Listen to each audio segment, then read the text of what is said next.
Welcome to Dimension 119, a dimension where anything can happen. Prepare for the strange and unexpected. Enjoy today's episode.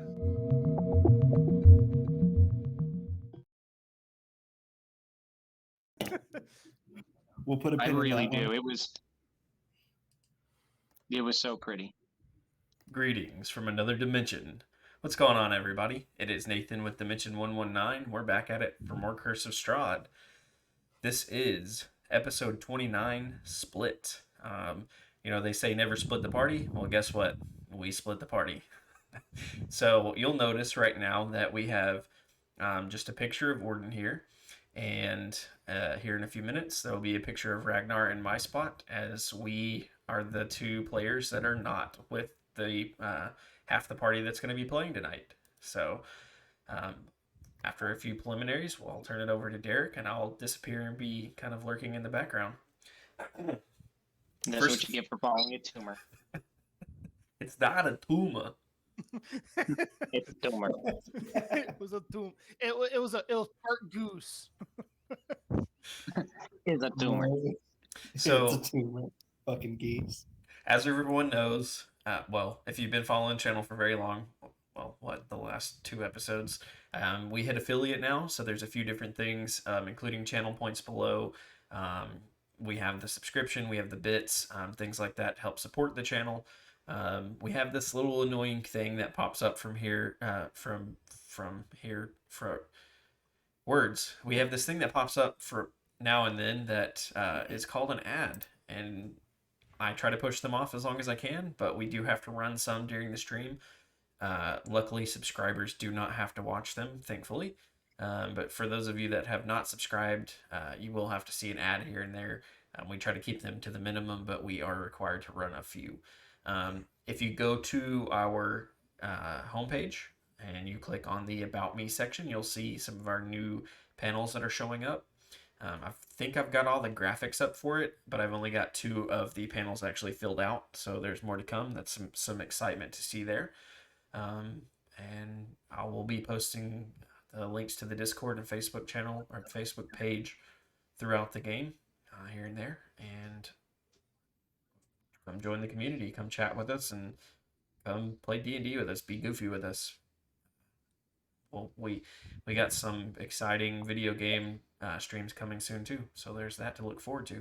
Derek, I'm gonna disappear and let you take over. But before you disappear, did you want to give the recap of why you're not here? Nope.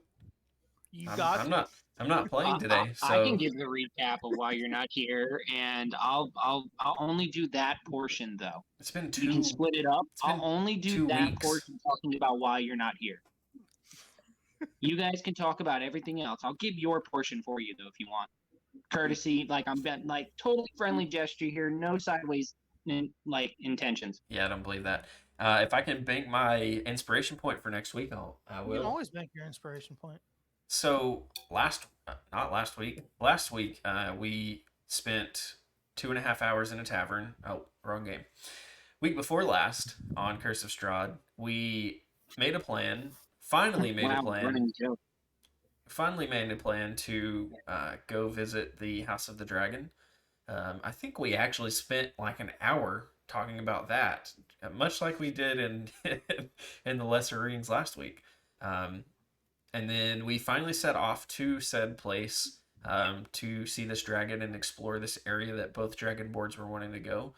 And a blacked out carriage pulled up. And was it a drow elf that was in it? It's a dusk elf. A dusk elf stepped out of it. We did not care at all for this person. A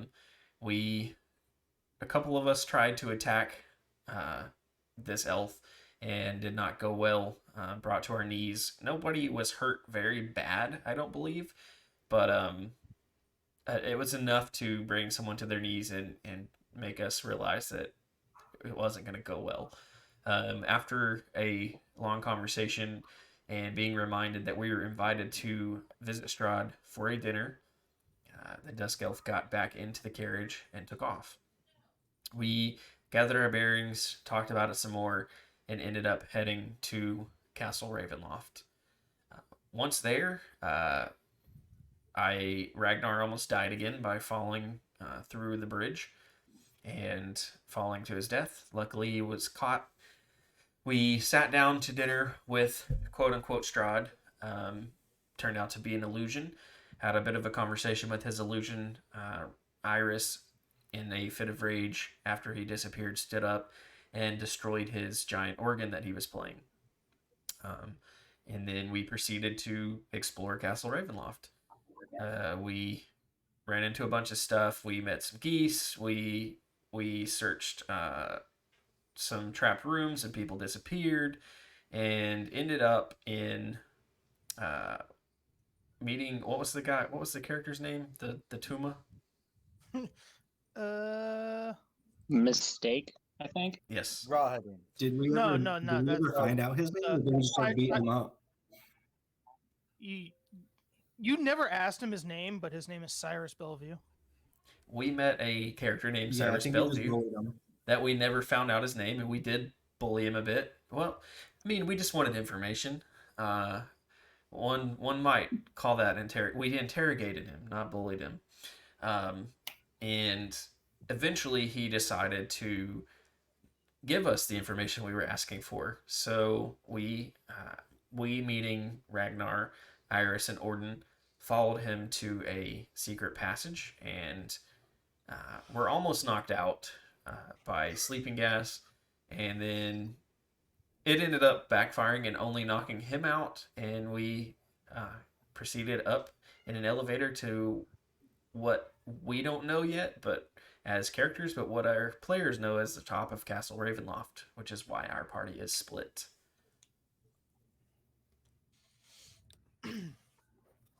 Yes. Yeah, mindlessly chase a spastic freak show. They Oh, didn't- the party was split. It's totally random.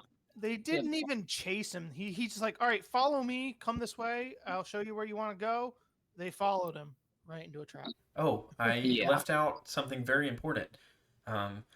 That I'm sorry, Kai. I'm sorry I left out the fact that someone slit your character's throat.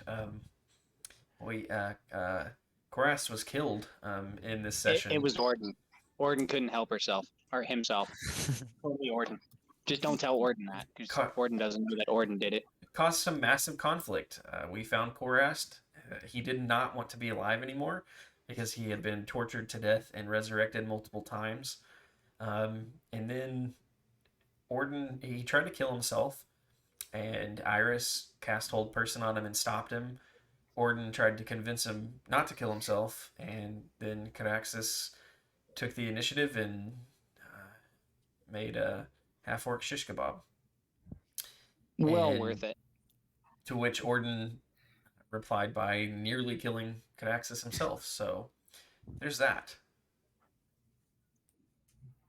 It was a tough go of it. Hey, in all fairness, it was either Syraxis or it was going to be me just being sneaky about it. But he wasn't going to see the sun again. Is where we're getting at here.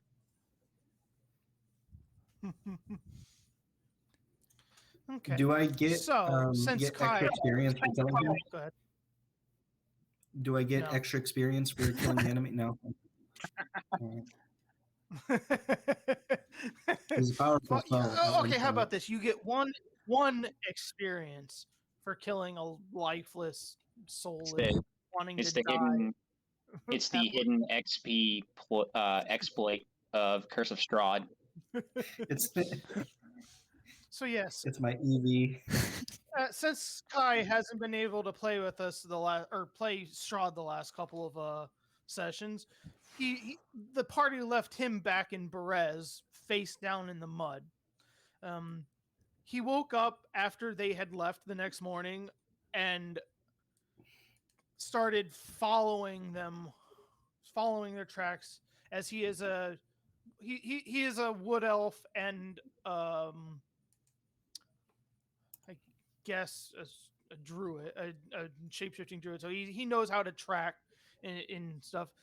Kai, give us the reason why Oodles is so hell bent on following them after they saved him and then left him lying in the mud.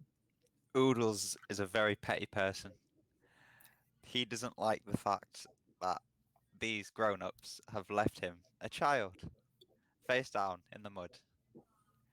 He could have died. It is a bit over-exaggerating in things as well. So he likes to take things out of proportion quite a bit. All right. So yeah, you followed the tracks of the party through the town of Alaki, and across the eastern portion of Barovia, to places you haven't seen. It takes about a day and a half of journey to get there, but you come to Castle Ravenloft, this giant, dark, eerie castle that always has gloomy thunder clouds looming overhead. Is just perched on a mountainside with a sheer cliff dropping off the backside of it. You cross the drawbridge leading to the castle, and you come to the outer courtyard. This thick fog swirls in this courtyard. Sporadic flashes of lightning lance the weeping clouds overhead as thunder strikes the ground. Through the drizzle, you see some torch flames fluttering on each side of the keep's open main doors. Warm light spills out of the entrance, flooding the courtyard. High above the entrance is a round window with shards of broken glass lodged in its iron frame. Are any of these windows open or like they can be opened? The only window that you can see is the one that's high above the main door. It's about probably it's 50 foot above the courtyard, and it is currently shattered, so it is open. Okay. I am going to wild shape into a goose and fly up there. Already throwing a wrench in the plan. Hell yeah. I like it. Okay, up to K25.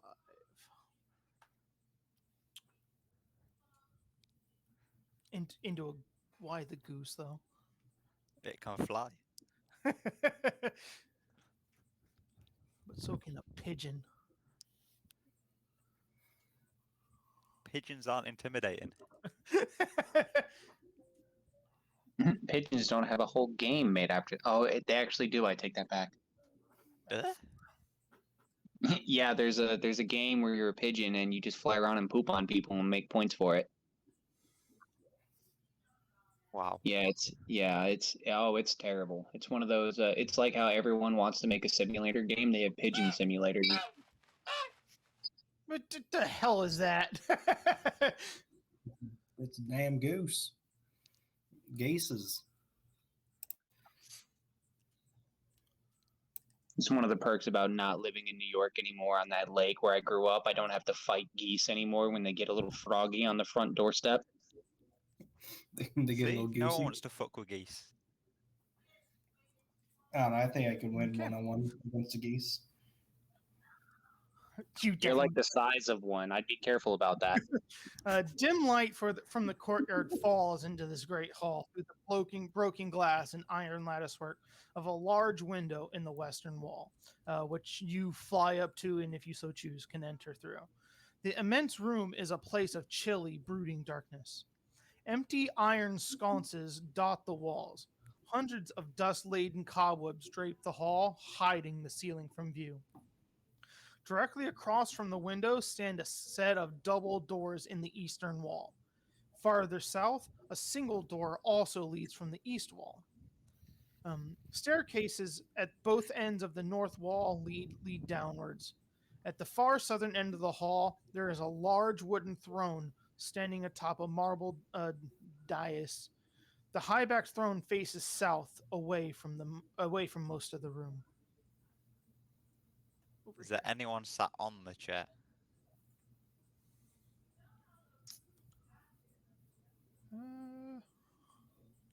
Not that you can see.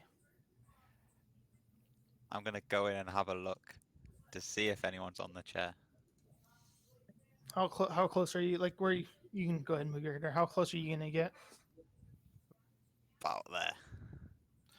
From there, you can. It's still pretty. The light is pretty dim, but you don't see anybody sitting on this throne.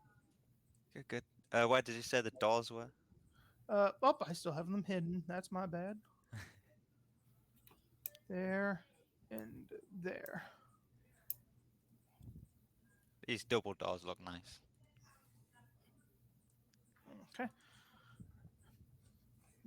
How do you go about it? Do you just go yeet? I'm a goose. I'll do what I want. You have to a shapeshift out of the goose to open the doors. Can I The not goose- just slam my body into it? you can't. You can try. Let's do that. Make a strength check as the goose. As the goose. You need a goose's stat block for this. So, strength is 6, so that's a d20 minus 2. That's a 10. Honk honk. What's a seven? You just smash into the door.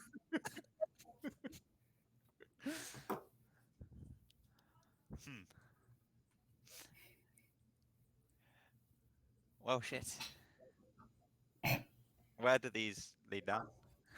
Yes, they lead down. I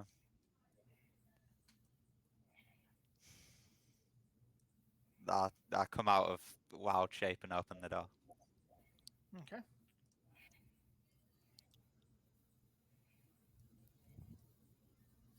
At least you get more than one use of that wild shape, huh? I've got one more. Nailed it. Just can't wait for that other lifted window. The doors open to reveal another set of double doors 10 feet ahead. Between these doors, a 10-foot wide corridor stretches north to south. At each end of the hall, floating in the darkness, is a human skeleton, clad in rusted armor and tattered livery of a castle guard. Fuck that. So, like where the little pictures are, those are where the hmm skeletons would be. What about this door? You gonna open it too? Yeah, I'm not going through that door.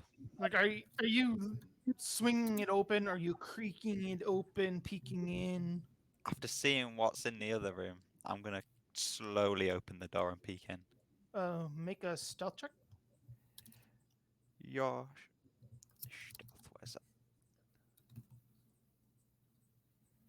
Oh dear. That's a 10. Geez, you didn't even roll. Oh wait, you didn't even roll it. Interesting, but you rolled it yourself. Okay, a 10. Fair enough.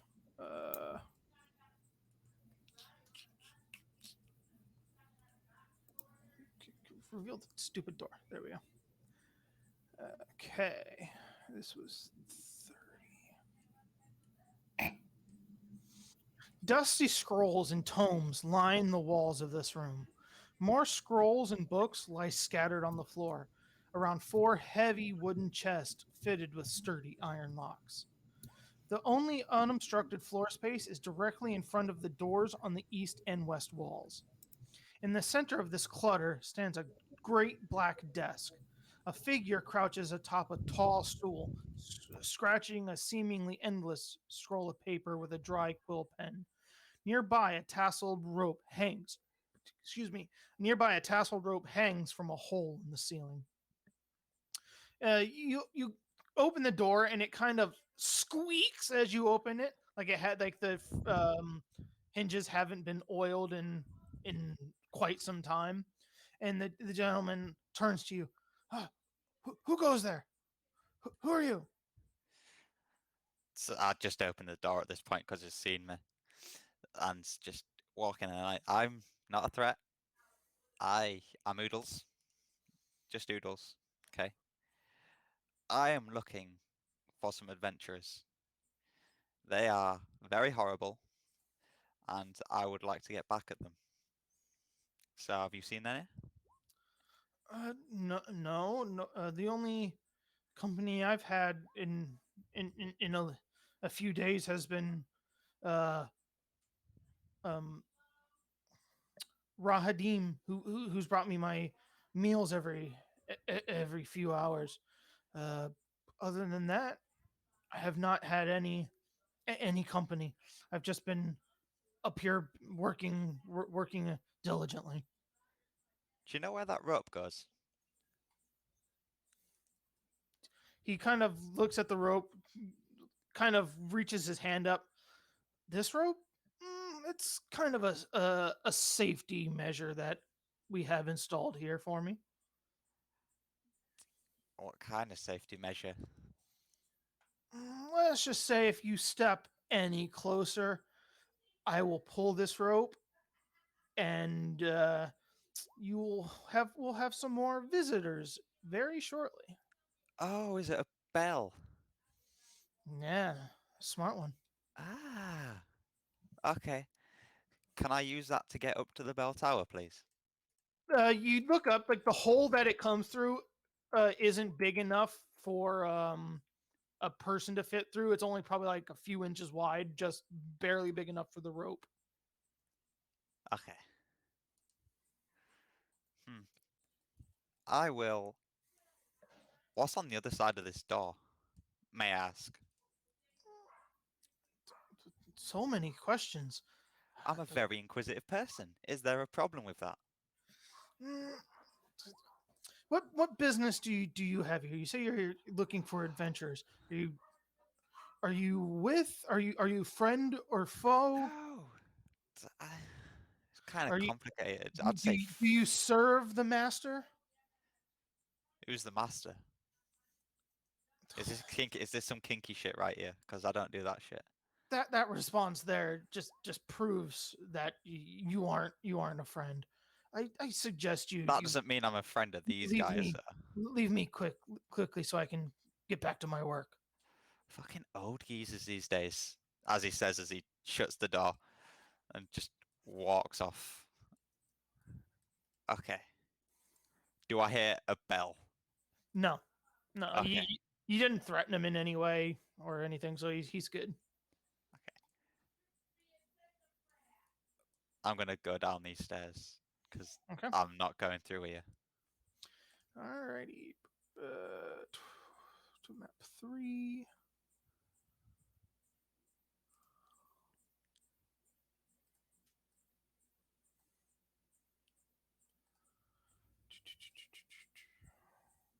Everybody's over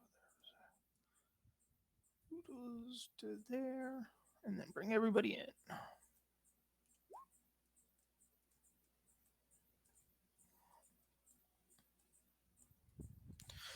Okay, K19 back up. Scroll all the way back up. You are now back down onto the first floor. The first floor. Ooh. Yep. Massive stairs rise into a landing 20 feet wide by 40 foot long. Stone arches support a ceiling covered with frescoes 20 feet overhead. The frescoes depict armored knights on horseback, their finer features faded beyond recognition. Dust floats in the air here. At each end of the south wall, a staircase rises into darkness from which you came. Between the staircases are twin alcoves, each one containing a standing suit of armor covered with dark stains. Each suit of armor clutches a mace, the business end of which is shaped like a dragon's head. Words engraved on the arches above the suits of armor have been scratched out. Okay. I don't trust this place whatsoever. So I'm And just the other areas that are revealed, you don't have any recollection of. This is the other party, of course. fuck it. I'm just gonna go up these. You're gonna go up. Yeah, up. Well, you have to pass through the middle portion first. Do I? You gotta get there somehow, don't you? Do I? I don't like the sound of that. Can I fly through it? Uh, The ceiling's 20 feet up, isn't it? Yeah, cobwebs stretch between the columns that support the vaulted ceilings of a great dusty hall, dimly lit by sputtering torches and iron sconces. I'm reading it because you might decide that you don't want to go through.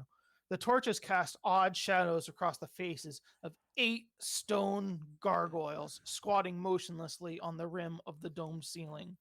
Cracked and faded ceiling frescoes are covered by decay. Double doors of bronze stand closed to the east. To the north from which you came, a wide staircase climbs into darkness. A lit hallway to the south contains another set of bronze doors, through which, never mind, you don't hear that because Iris destroyed what was in that. Gone. I've kind of trapped myself, haven't I? Oh dear. I'm gonna like- go back up to the man. No, you would get to once you reach the bottom of the stairs, like coming from the floor below you, from like where the basement area, you would hear a couple loud screams and of startled screams, and you would hear a loud weight hitting the floor down there, as you also hear another what would be an elevator quickly rising, going from the bottom floor up. You wouldn't see any of it, you would just hear lots of commotion coming from down the stairs that lead down this way. But I've still got to pass through here, Yes. where those gargoyle statues are.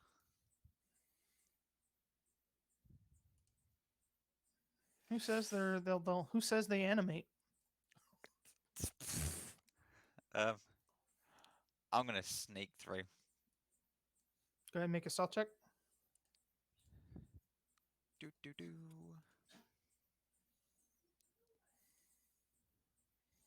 Where is it? There it is. 14. Okay. Who's to say that the statues, the pieces of armor, aren't going to animate behind it? Exactly. Don't want to think about that. Don't want to die. Okay. You get through to that point where you are now, and none of the stone gargoyles leading atop budge. They all stay still. You said downwards, didn't you? Yes. Where the noise That's where the yeah. noise came from. Okay, you're gonna go down. Thank God. Go to the friends. Oops, wrong map.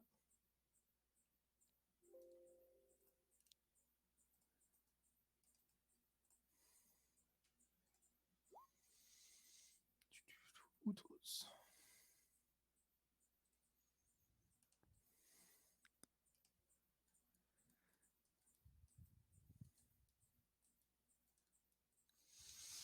You'd get start going down the staircase here, or the spiral staircase, and you would see that a portcullis is blocking your way here, and you would just see here coming from that direction the elevator that was there hitting the top of the castle, and you would hear talking, a commotion coming from further in. You would of which is the rest of the party at this point, and at which you would see the portcullises slowly go back down into the floor, revealing the way through. I think Okay. Raging is standing in the doorway. Mm-hmm. Yeah, and Ragin is standing in the doorway. Motherfuckers. I go up there, and is he facing away from the doorway, like the corridor? He's looking down. He's looking down the corridor because he's just heard the same thing as you've heard, and that he knows that half of his party have just walked down there. I'm gonna walk up to this motherfucker. Halt! Who What are you gonna do? approaches?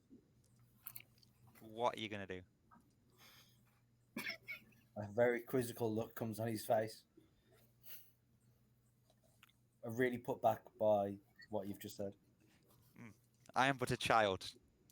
Be quiet. Stay put. There. As he taps him on the shoulder and goes passes. He growls.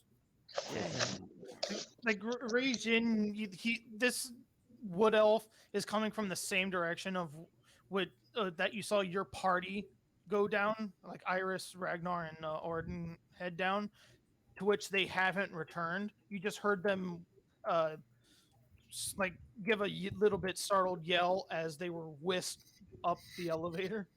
I would have seen the portcullises, however, Mhm. that way. Yes.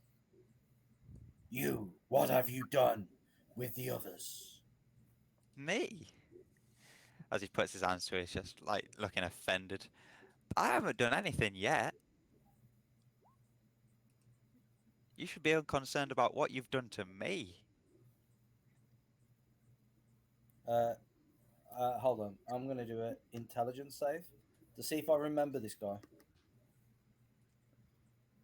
I'm going to do the same because I don't remember actually caring for him when they beat him up, and then he just kind of went unconscious. I sent that to the GM instead of public, but I got an 18 on that for everyone. You was at Perez, the flooded sick town. Ah, that's what that place was called. Ah, good to know. As Yeah, you were getting fuckers. bullied there. You left me there to die.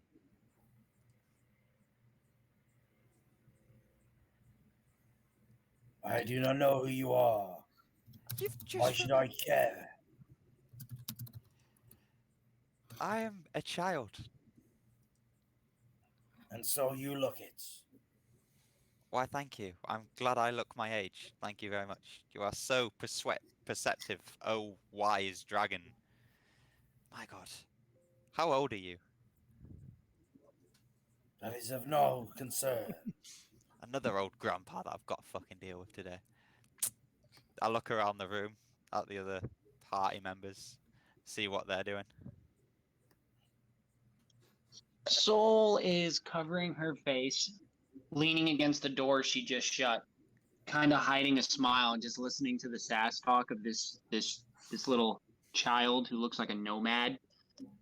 And she is pretty much just containing her laughter at this moment, just seeing how it's going to play out. But she does recognize the little kid, and in the back of her mind, she is slightly impressed he somehow woke up out of the dirt. She's kind of curious of what kind of vampire stuff he has up his sleeve. How he followed you all the way here. Yeah, a little stalker type. Soul's got a stalker. Its name's Strahd. Sirexis is kind of curious on just the amount of audacity that Oodles is bringing to the table here. This little punk. Yeah, he just comes out of nowhere and starts back talking Rage in, and yeah, he's kind of like scowling a little bit and looking to Rage in to probably saying like, you know, we don't need to do anything about it right now, but he's ready to pounce if need be.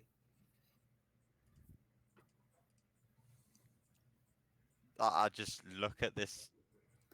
How tall is Siraxis compared to? I don't know. Let me kobold height. They're like halfling gnome sort of size. Okay. 3 foot something. Yeah, he's probably like 2.5 foot. He's a tiny dude.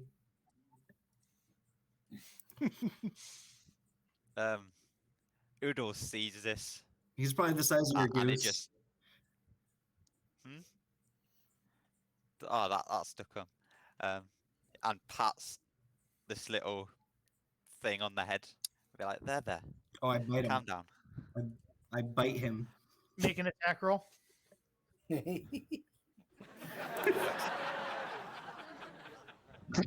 You really gonna be the center of 2 fights in 2 games? Well, maybe if y'all don't trying to have, be a have as dragon, much like- fucking attitude as you do. What's it? Yeah. You guys just shouldn't be arseholes to kids. Wait, how do I? Hold on, I forgot how to roll 20. Just roll a. Do I just roll add a anything D20. to an unarmed? Your strength. That's a 13 to hit. Oh, plus strength. Well, he don't have strength. Yeah.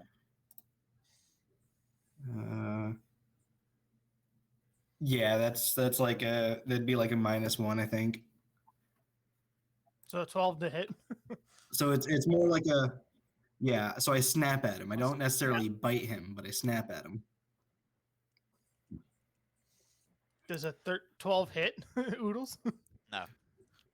So Oodles, you go to pat him on the head, and he snaps his little jaws at you, and you quickly just yank your hand back as you see it coming. Motherfucker. You need to tame your beast. Bloody hell. What if he has rabies? Ugh. So, And he What just are we doing in growls here? at you. this place looks dingy as What fuck. are we doing? Settle, Xeraxis. The others have And gone. Syrexis Wow. would.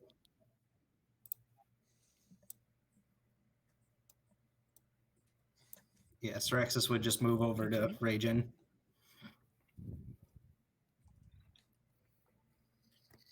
You, child, are you a friend or foe of Strahd? Well, I've never met the guy, so I don't really know what to say to that. We are here to destroy him. Oh, good for you. If you do not stand in our way, then I do not care for what you do. Okay. He'll move over this way to the doors. Miss Soul, what was it that you saw on the other side? This guy needs a new interior decorator. Lots of bones, bone everything, and she would kind of take the door and kind of just move it open and be like, "See, bones there." And then there's spooky, smelly bones over there, pointing at the corners. And then she'd point at that big display of the animal I had forgotten of what it was across, hanging up, and be like, "And look at the massive one there." That is a All in dragon. all, I can't recall. But yeah, she would just point it out and be just reiterating the horrific design of this room. And she would also point out the 2 doors on either side. We came this way downwards to find the catacombs, to find the remains of. And he'll look at the wood elf. The elf's sister. I do not wish to go up, to come all the way back down. I would prefer to stay here and search for them before going up to find them. I agree. I've kind of had it with all these stairs leading to nowhere. So we might as well. I mean, there's only the stairwell there. She would kind of peer into the room. And Derek, are both these doors identical on both sides? Yes. She would kind of look. What? Yeah, Anyone gonna say? the doors to the north and south are sheathed in bone, but the steel banded double doors in the center, which you're coming from, are not. But above the door you're coming from, if you look up, you'd see the skull of a dragon. She would look to the door to the south of us, and she'd be like, seeing there's not much telling these two apart, might as well go left. Go try down there, I guess. Very well, if that is your judgment.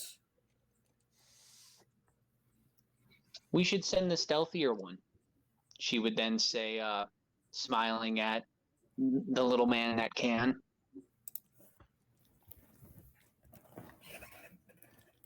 And yes, sir. You have done fine so far.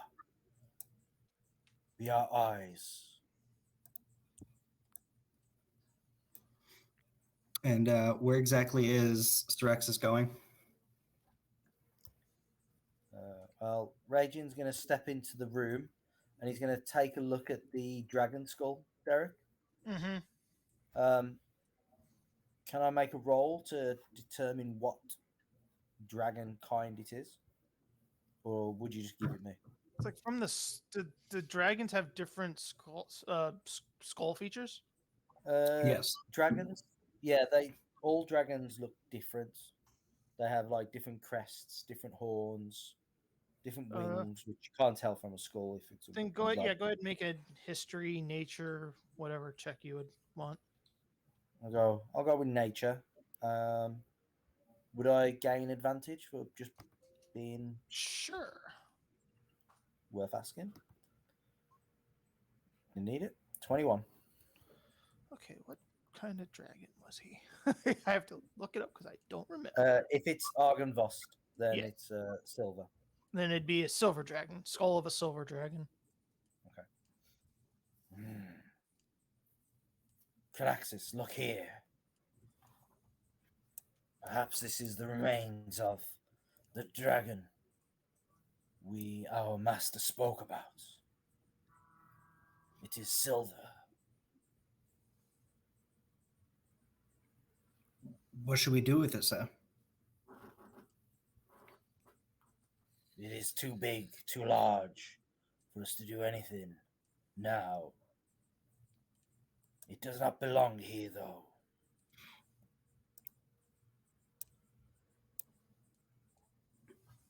Soul's gonna chime in and be like, well, you can't just carry it.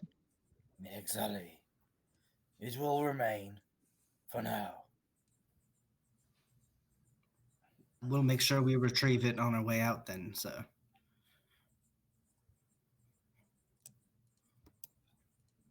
And is Strexus just going to start kind of going through doors and peeking his head through? They said the south door first. Suggested south. Gotcha. Since you're gonna, they wanted you to be stealthy. Go ahead and make a stealth check when you're opening the door. Before I do this, I'm going to cast. I have an ability to cast invisibility once per day, and then I also have it as a spell. Mm-hmm. So I'm going to turn invisible before I do this. Okay. And I will still roll a Is it minor stealthy invisibility, roll. greater invisibility? It's a normal invisibility. Concentration up to an hour. Creature you touch becomes invisible until the spell ends. Anything the target is wearing, carrying, is invisible as long as it is on the target person's. Spell ends for a target that attacks or casts a spell. Mm-hmm. Okay. Then roll your stealth check.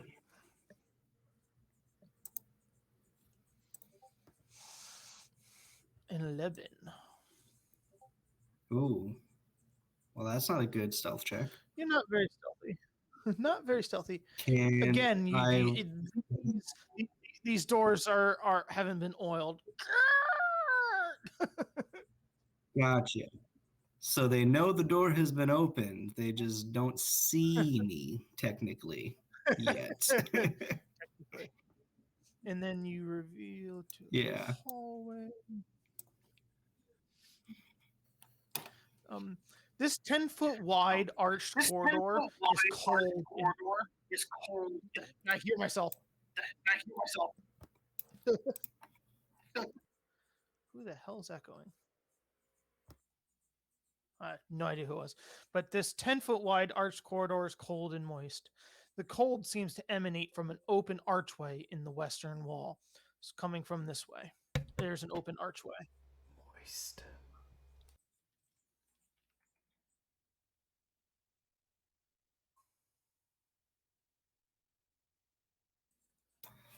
I am going to, as sneakily as possible, peek my head over through the arch. Okay. 69. Nice. A sickly yellow lichen covers the ceiling of this cold, damp, 10-foot wide passage running east and west. Opening off both sides of this passage are 10-foot square alcoves that contain rotting cots, rags, and the skeletal remains of castle guards. A deathly silence fills the hall.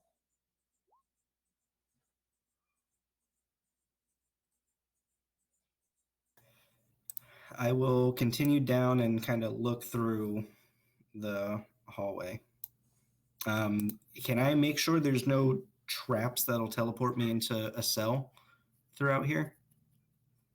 You can do an investigation for traps. I shall do that. Why isn't my thing staying up?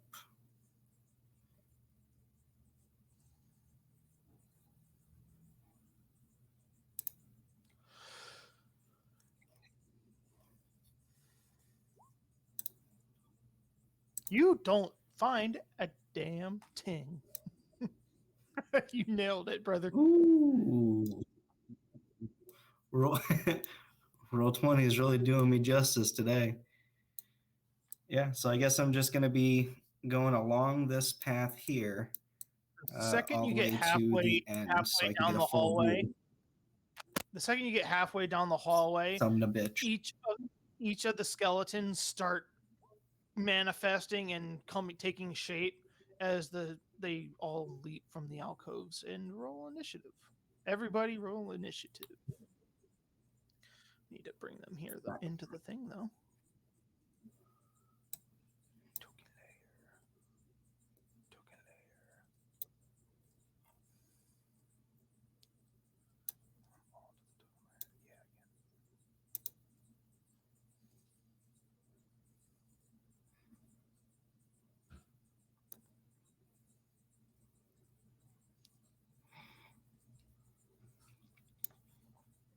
Okay. Well, that is a solid initiative on my part. Skeleton. They're just skeletons, so they're probably pretty freaking easy to defeat. Yeah, that's nothing. Plus 2 to dex.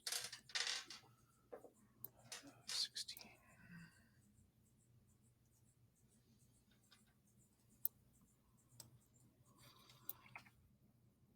Okay, Raisin, Oodle, Specky. Tyler, what was your initiative? 22. 22. Yeah, Raging. We see you got participation initiative. This is just beneath him. Skeletons. Yeah, they're just skeletons. Skeletons. Okay, Syraxis, you notice all these skeletons start creaking and starting to move, and you're jolted, and you know you're ready to go. You go quick. If only, Yeah, no. if only Iris was here to Syraxis- turn all these skeletons and make them disappear. Yeah, be quiet and go follow more goose people. Mr. Goose follower. Yeah, Sirexis is gonna notice that. So he's walking through, and he notices like the very obvious sound of bones like shambling together and everything. And he's gonna look around, see that he's starting to be surrounded, and he basically Scooby-Doo style jumps in the air and bolts out of the room with his legs just like, and he's gonna scoot the fuck out the room and go back to the hallway. As long as those sound effects actually happen, I'll be impressed. And That's exactly nailed what he it. says.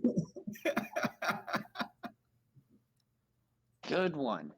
I'm proud of that. Perfect. And he's going to run straight through. How many feet is this? 5, 10, 15, 20, 25, 30, 35. Yeah, he's got a dash. 40, 45, 50. He's going to go over here to the table and and he's going to explain to Ragin. What's it called? Oh, yeah. He's going to go over here. He's going to hide, which he's already invisible. You're invisible. But either way. And then, yeah, it don't matter to him. He's still going to try to hide. And he's going to tell Ragin that he needs help. Master, help! Yeah. Master, come quickly. Ragin did not know he was there. So he's just like, oh, good. What is it? Relatives. Ruh-roh. And Soul, you would be next. So I have a question, Derek. This skeleton right here, is he... oh, wait. Oh, I'm not in the selected thing. Is he supposed to be in the center like all the other ones? Is that just like a roll 20 mess up? No, I fucked that up. I moved him into the square. Oh, okay. I was they're in the center. curious. I'm going to shoot a firebolt at that one because I have line of sight if he's in the center. Okay, please. Okay, I'm interesting. missing Okay, something. do it. Yeah, I was like, there's no way I have line of Do you sight. have And I line drew of- it, and I was like, oh my god, I do. That corner is so close to not being. Dude, What I the fuck is know. this corner right here? What the hell? That's why- That's why I asked. asked. I was like, if he's in the center, I can get him. If he's not, I can't. Yeah, he's in the center. So go firebolt his ass. That is a modified 18, You hit. and that's 2d10, Mm-hmm. and that's a 10. That's 17 damage. Okay. Poof. So, is message a bonus action? No. Aw, perfect. Go ahead. That's all I'm going to do. I'm going to stand right where I'm at. All right. So she's gonna hear Ragin like go ugh, okay, and say whatever he said, and then I'm assuming Syrax is like looking at Ragin, just sees a fucking fireball gleaming like right They over. go right over his head. And just hears like a bunch of bowling pins behind him fall over. The thing is, you don't even know Syraxis is there. Well, yeah, I'm just saying. He just saw a firebolt fly over his head because I didn't know he was there, and then just bowling pins behind him. Well, luckily, Syraxis is only 2.5 foot tall. Wasn't he under the table? I thought he was moving to the table. No, we decided I was gonna run to the edge here and hide while invisible. Okay. Smart thing to do. All right, Oodles, you just see this the soul just shoot a fireball through the door and just headshot a skeleton. Nice.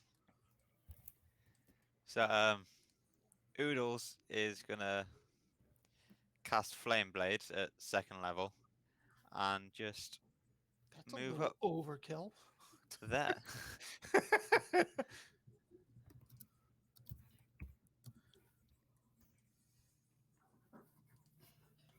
And that's my turn. Okay, it's can't do Specky's anything turn. else. Raging, if Syraxis said skeletons, then Yes. Raging, he's just going to call Specky back. And Specky's just going to come up this way. And just keep an eye on the door up the top here, just in case. Okay. Yeah, I think he'll come this side to where, just to cover Sol. And that'll be, he's got 50 feet of movement. Yeah, so he'll just hold an action in case something hostile comes near him. Gotcha. And then next up are all Insert Foo Fighters. They can move 30. There goes my hero for those short people who I see are thinking about it and couldn't figure it out. Yeah. I was thinking Nickelback. 30. Oh, what? Oh, I get it. Now, hey, Garrett. Yes, you'd Before get an you start- attack of if you wanted attack of opportunity, you'd get it. No. While I'm hiding, I am assuming that I'm crouched down in like a crouched down. They don't know that I'm there. Would they have a chance of like tripping on me Touch. as they walk by?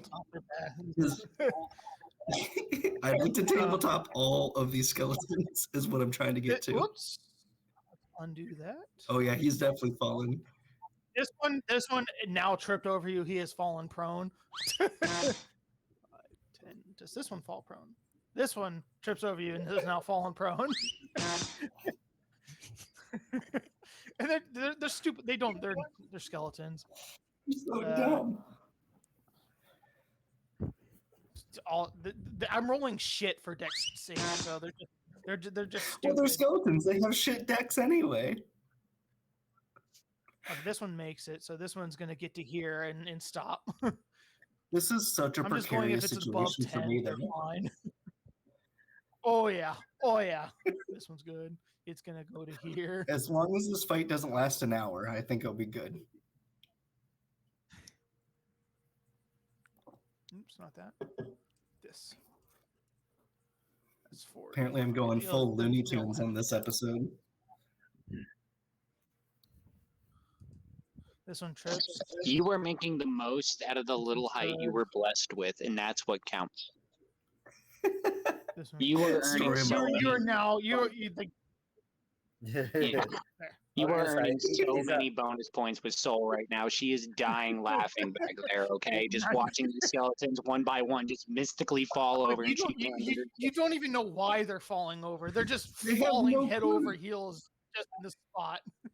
What was that statement in game or out of game, Tyler? Oh, that she's hysterically laughing? No, the height joke that you made. Oh no, that was out of it. That was out of it because I had said the joke and I could watch the smoke coming out of Nathan's ears as he was trying to process what I had said. And I was like, hold on, let me just spell it out. let me help him here.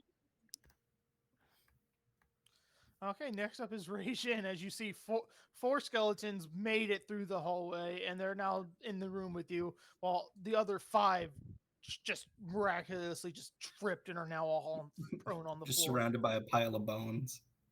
Well, thankfully they've come within range, which is excellent. So, Raging's just going to step up to this first one, looking at the wood elf, almost as he does it, and he's going to attack the first skeleton. An 11 does not hit. Misses. And misses. And then he will attack again. Oh, that one definitely hits for 10. And then he'll step this way, just because. And it's slashing damage, right? Yeah, magical I see it. slashing damage. Magical slashing. Yeah, just because he doesn't want to get in any way of Soul's shots. And that'll be his turn. Right, back to Saraxis. What he would like to do is in the best way possible for him to get in between these skeletons, like kind of in the middle of the door here. So that way, these ones on the ground would have to go over him again. But then also, if someone pushes the skeletons back through the doorway, they would also have a chance of falling. Make an acrobatics check to jump over the skeletons. So that This you, is Jump over the fucking pile of bones on amazing. the floor. yes. Okay, I can do acrobatics. Okay. The DC won't be very high, but just in Like- case you fuck up. Like, think about it. Like, he is Oh, you're good. single-handedly making this fight way better, just for the fact he is. He's just not doing knocking the anything. fuck over. Dude, I'm dying. I don't back think there. I can ever have a character. I don't think I can ever have a character without invisibility again. This is the best. Well, you also have to put Yeah, into so I'm just gonna the sit here and tabletop everyone. you also have to Yeah. think of the intelligence of what you're fighting. These have a 6 Yeah. intelligence. They're not gonna put this to math this out. You're like the playground bully right now. Just pushing all the kids over. All right, back up So- to Soul. Do I need to hide again? Or No, you're invisible. They can't see you. Well, guess what I'm going to do? It's like I don't know if you want. This one has been injured. No, I don't care for that. All right, so I just have to. Well, Oodles is in the way of this one. So you can So- still firebolt it. It's just if you crit failed, you'd hit Oodles. Or, well, man, he's just in prime position to shoot the Nomad. I am gonna hit this one in the front, so he'll have an opportunity to. Oh no, because this one's here. He can't move anyway. Yeah, actually, I'm gonna shoot this one. Yeah. Okay. You know the bonuses about having so much in my spell attack is I rolled low and it's still a modified 15. Okay, how much damage? 15 damage. That one Nice. also goes to a pile of bones. She's mentally trying to figure out how to make the skeletons just randomly fall over. All right, Oodles, your turn again. Nice. Gonna come over here, and I'm gonna slash this one with my fire sword. Make your Does a 22 hit? You left. This one's would get an opportunity attack if you did that. Yeah. You can move here if you wanted to, or if you want to take that opportunity attack, go for it.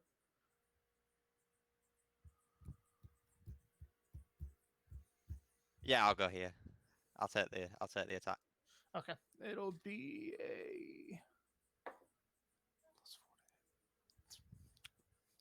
I think you kind of might want to reconsider that because he crit, but here's some damage. That's not that bad. So 6, 8. That's only 9 piercing damage to you from his short sword. That's fine.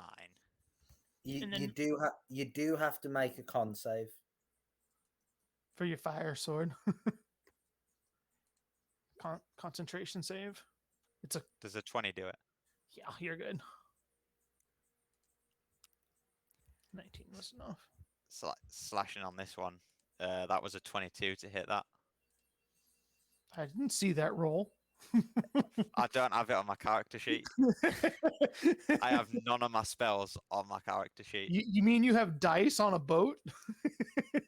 No, I'm using D&D Beyond. Oh, okay. What was that to hit? 22. Oh yeah, that hits. I can send a picture if you really want to see. Yeah. Right.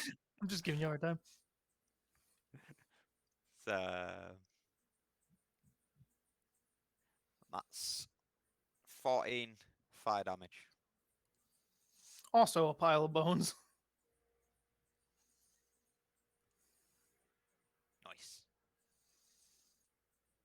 And I can't do anything else. Okay. Specky's turn. Specky will move one more and take the dodge action. Okay. This is too easy of a fight to use Specky. Well, Raging's thinking that these are undead creatures, skeletons with no flesh.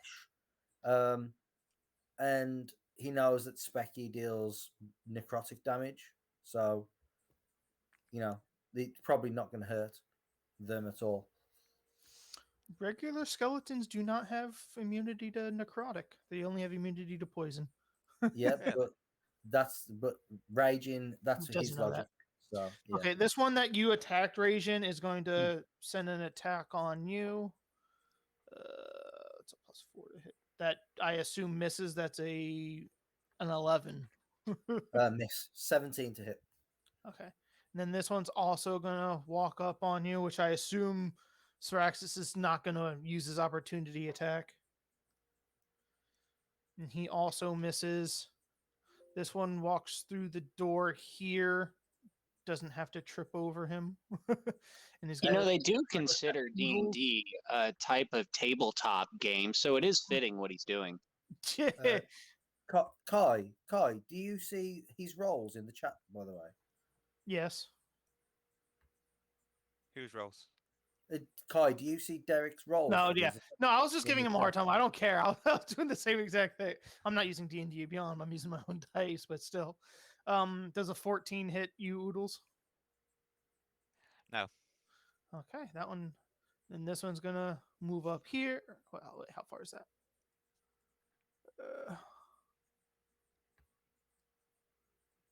25. He can do that. And still attack. Are they done tripping over me? Well, those two didn't have to walk by or walk past you. Are they done tripping they walked to the over left. you, you cocky fuck? Those with that one Listen. also missed. Now let's see. I can't physically be in the middle of two squares on the board, but I would like to be in the middle of the doorway. Fine, I'm gonna make them pass anyway. This one is now on the floor prone, so you can get advantage on him. This one can't even make it there because they can't occupy the same space, and then that one trips on you as well. So there's a few that are prone still. Raging again. This one is prone, and then the two still in the hallway are prone. Yeah, gonna go after first of all, go after the one that he's already hit. Mm-hmm. Disappointed that he has not destroyed it. So here we go. You destroyed it next time.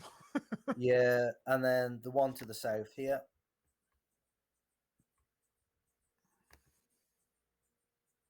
Miss. You crit failed, brother. Mhm. Oof. There's nobody else to hit around, so that's good. And I'm not gonna drop the sword over a shitty encounter. Okay, then you missed that one. Does Syraxis go ahead? Yeah, keep going. that's his turn. Okay. Syraxis.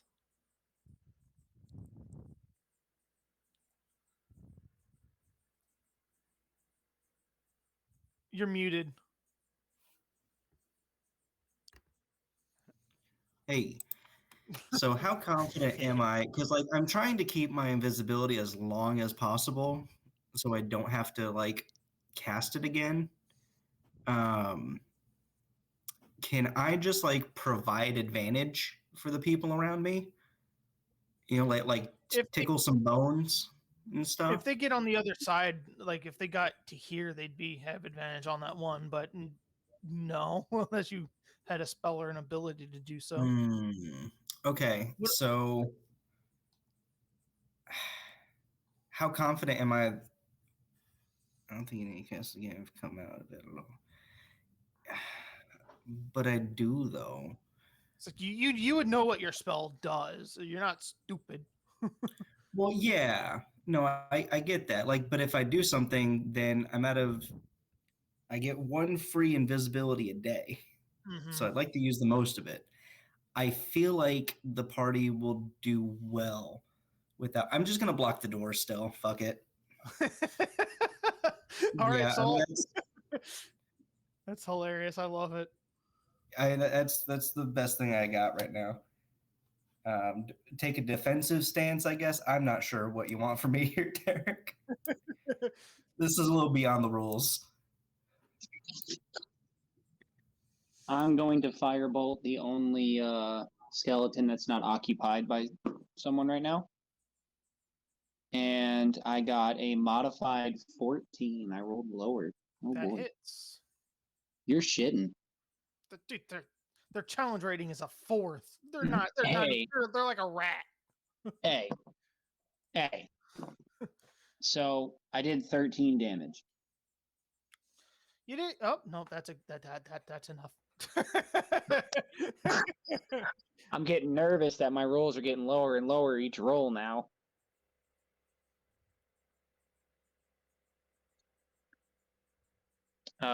That's also what I was going to do. Okay. And it's Oodles' turn.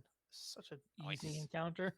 This is literally just there to go. All right, have something easy in a castle. Have some skeleton. Is this one prone? Is it? No, that one attacked you. Like the two onto you are not prone. Okay, so I'll attack this one then. Also with my flame sword. Okay, That's a 19. that hits.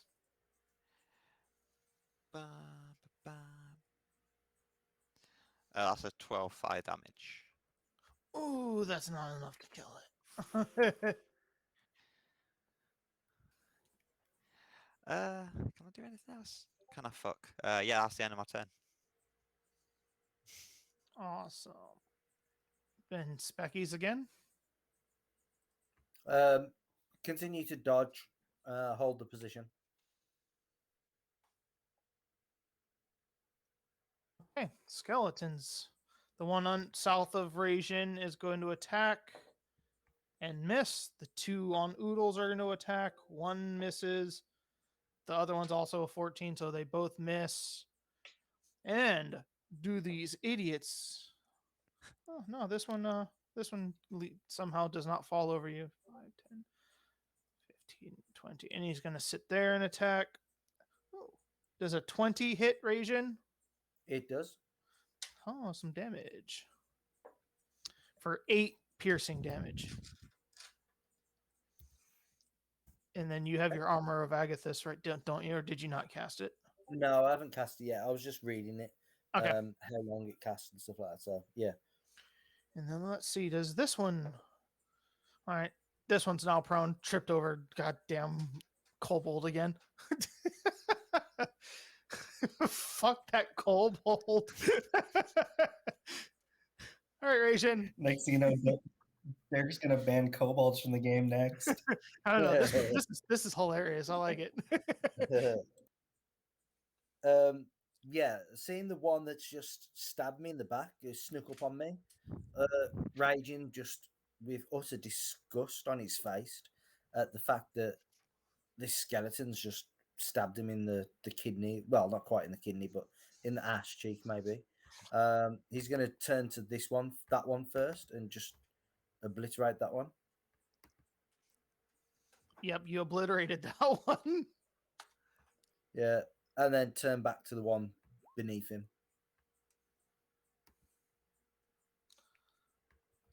Jesus, almost crit. That's not enough, though. 2 good damage. Good damage.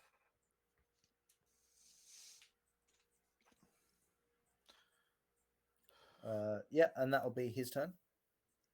All right, Syraxis. You can go exploring down the hall. Yeah, I was just about to say, could I call out to Caraxis and just say, Caraxis, whatever you are, make yourself useful. I think he has been. Leave this to us.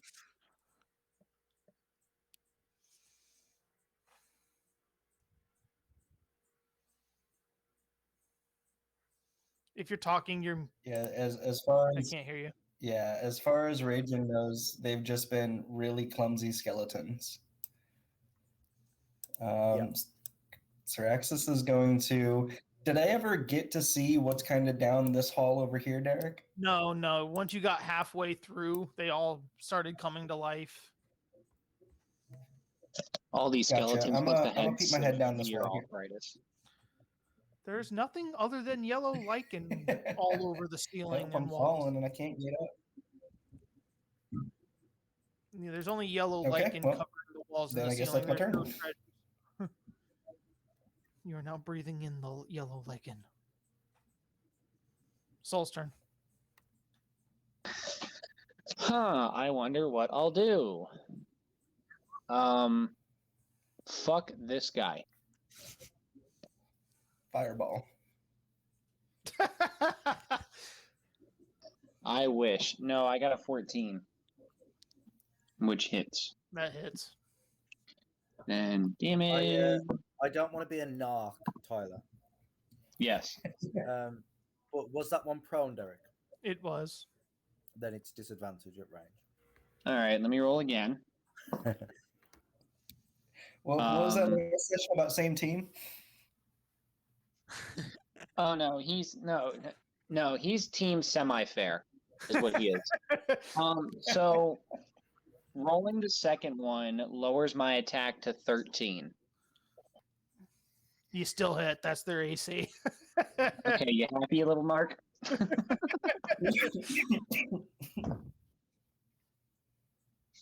I did 9 damage. Yeah, you didn't get a kill shot. I'm so depressed about that. Ooh, 9 with 2 d10s. That's unfortunate. Once, Yeah. once Nathan starts doing t-shirts, there's going to be a t-shirt for me saying, Same I team. am. Yeah. Damn, I should have just used the stupid thing. It actually worked out that time. Fuck. It's already in the works. All right. As well as one that says, I'd sure like to be stealthy.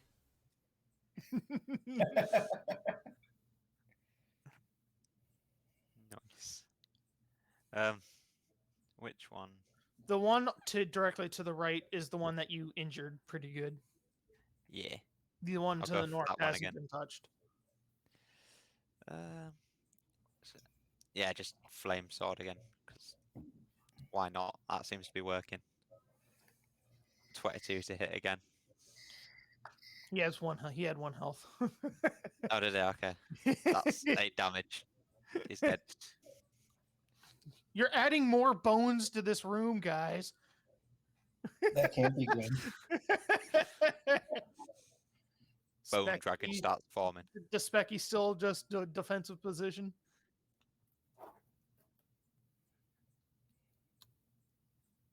Muted, but I see you nodding your head. So, all right, skeletons go. This one to the north is going to attack you, Oodles, for a 22 to hit. Yep. For 8 piercing damage. Ooh. This one is going to stand up and move over to you, and that's a 14 that misses. And then the one south of Rajin, he crit fails. Rajin, attack him. I'll give you an attack of opportunity for his terribleness. Jesus, you murdered him. All right, and that's the skeleton's turns. And it's back to Kevin. So mute first. Raging is going to 5, 10 to here. Does he have advantage now that he's flanking? Yeah, on the one to the south, yes. Yeah, go for that one first. For 14 damage, that's dead. And then he will just move up here. Do the same thing. Yep. All right, we're now out of initiative. You just destroyed a bunch of skeletons. Didn't even use Specky. It was amazing. Didn't even really use Sir Axis either. He was just there. He was like the sheep herder. You know, he sat there and made sure they came in nice and slow so we could just pick them off each wave. It was like that game Orcs Must Die, like the first few levels where you're just too OP for anything to happen.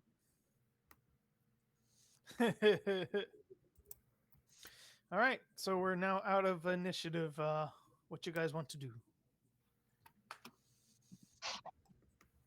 Well, Sirexis Where's is the gonna. pipsqueak gone? Yeah, Sirexis is Who gonna else says come where's back the down here. You would see a staircase leading up. Actually, no, never mind. It leads down. My bad. I can't read. Gotcha. Well, I'm gonna pop my head up then. Raging will just say to Oodles, he will be guiding us and being our eyes ahead. Ooh, so mysterious. Again, he just does this low in the throat sort of disapproving Now. sort of noise. Don't get testy. It's only a joke. As he pats him on the hip, just like really annoying, like pat, just like there. Oh, wow, I really can't read. There's two things that say this one. I'll reveal it. It does go up. I'm really stupid. Yeah, sure. It looked like it went up. Yeah, it goes up. So, did you want to go up? Yep. Even though the rest of the party wants to go down. Welcome to amateur hour. Well, I want to see what's up here first. Okay, map. There could be a stairwell that goes down. Okay. Feel this part of the hallway, and then Sirexis. Where'd you go? There you go. Beautiful. And then bring everybody here.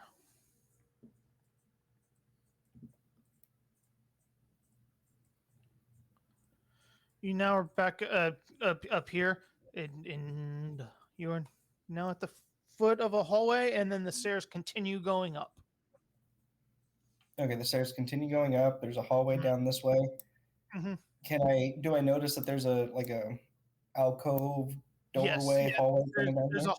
you can keep that goes forward still, and it turns right. I'm just gonna go a little bit farther ahead and just peek. It's like you're still invisible. Yeah, I'm still invisible, so I feel like this is a safe move. Okay, peeking around that corner.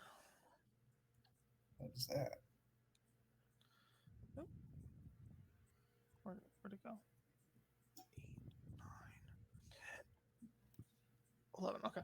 The castle courtyard is visible through arrow slits in the north and western walls of this room to the north. Leaning against the walls are mirrors of various sizes, some as tall as a human and others small enough to fit in a backpack. Each arrow slit is 2.5 feet tall and 4 inches wide. It's a little... Yeah.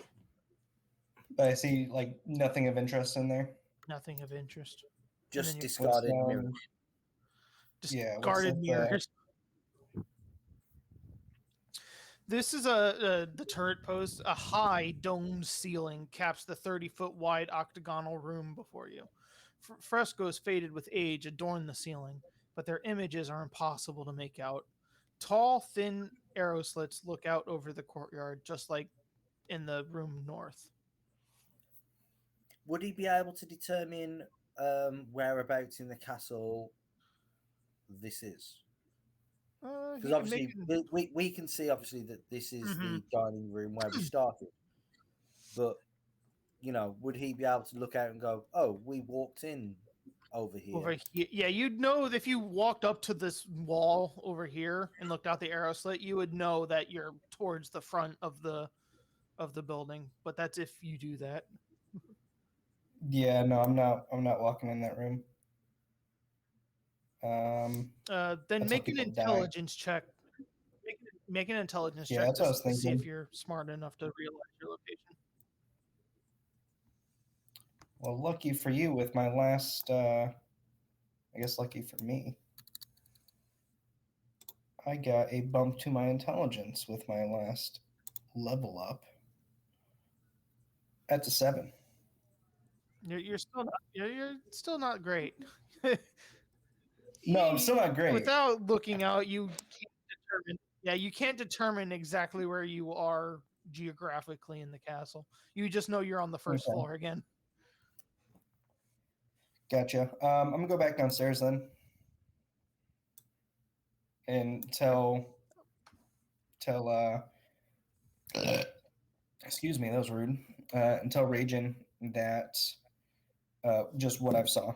There's a room with mirrors and a dome with arrow slits in it. The mirrors are interesting. Perhaps they are an affliction to him. But again, I wish to finish searching here for the catacombs before heading back up. Do you agree, Miss Saul? Saul would say, actually, Derek, would I be able to make a roll? I would actually move down here once you had called out to me. If you looked at the chat, Oodles and I had mini RP while Ragin was doing his thing, but I would move down here.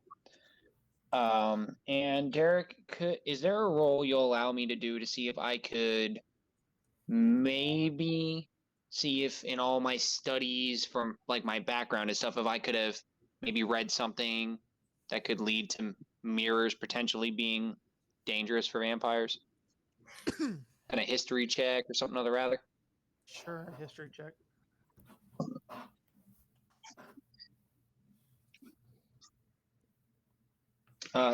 No, I got a 12. No. So no. Saul would say, well, we are here for the catacombs after all. We might as well. And if we keep running into things like this, we're bound to find the others eventually. I mean, how dangerous can it be for them? I love the fact that the ones that got swept up in the elevator are the only ones in the party that would be like, all right, we got to find them as fast as possible. You guys are just like, well, we're not here for them. Hey, they have their weird goose monkey man with them. They'll be fine. It perfectly split the party ideology. Whatever. So Soul then would say, so the upstairs is clear, we don't need to go up there, and this room where the skeletons came from is clear as well, so we'll go check that other door? Mm-hmm. Yes. Should we send the tiny men with plans? Oodles is already up there.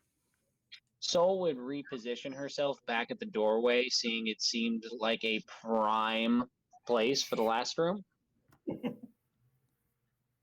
I still don't see Syraxis, so I'm just gonna open the door. Oh, is he still invisible? Yes. You little bastard. Soul would, by the way, then mention to Ragin where the little rascal has gone, and for the sake of so Derek can explain this room, you can message me his reply, because she is definitely curious by now that he hasn't appeared or said anything dumb or snarky. This 30-foot square room is a shambles. Scattered furniture lies in heaps near the walls. Broken bones lie scattered amid crumpled and crushed plate armor.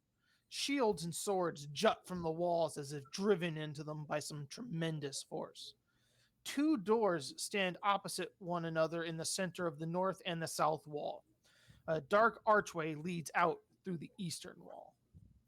So just like in the south, there's an archway leading to another area over here.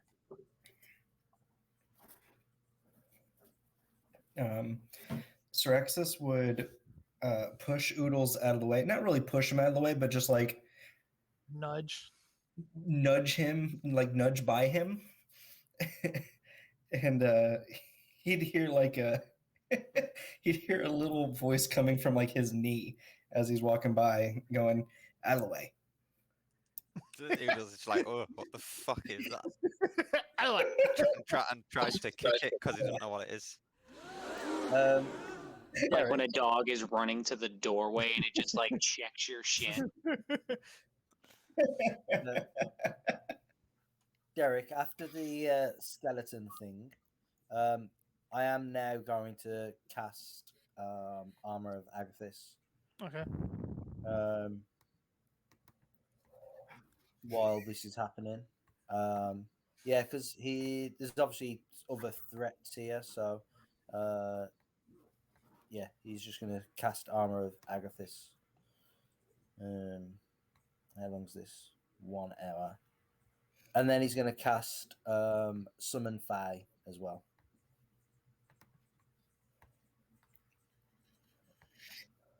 Okay. I think you have control of your fate token too, don't you? I do. Yeah.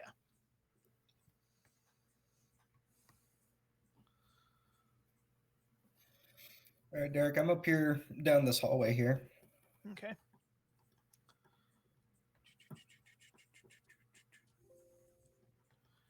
Uh, 71. This dark passage runs for 20 feet, connecting an archway to the west with an ascending stone staircase to the east.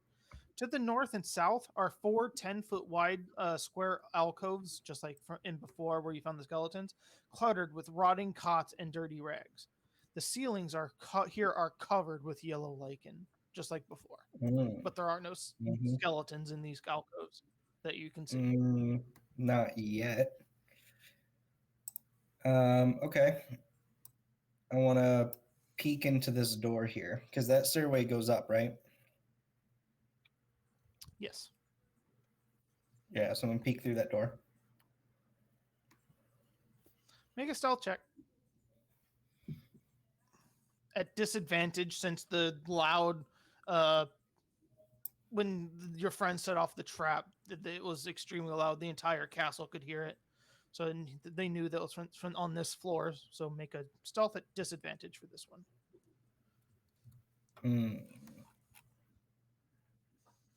Character sheet is goofing up. Hold up. Why are you doing this?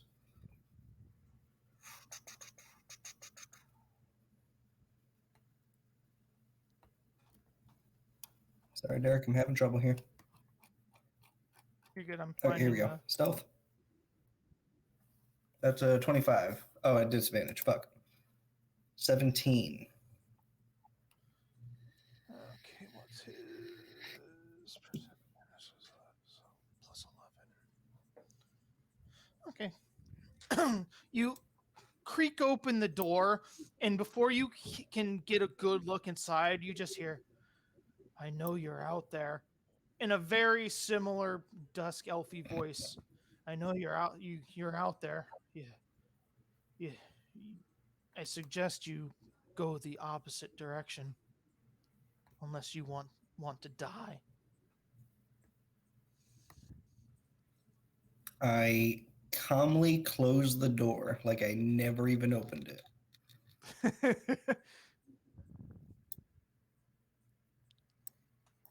And then I run back to Ragin and tell him. And it was Master, Rahadin's voice, by the way. Yeah. Master, there's a door straight across. There's the dusk elf, Rajadidi. He's in the room and he was quite perturbed that we came and bothered him. But there's a stairwell going up from there. I don't see any stairwells going down. And you see a smile come across Ragin's face, and a gleefulness in his eye, and he would kind of go to pat Caraxis but miss on the head because he's invisible, can't see him. Caraxis would move his head to your hand. Good. Excellent. It is time for us. He is a powerful soul that will be used for our master's resurrection. Yes, Good. Master. Should we ambush him? Lure him out, maybe.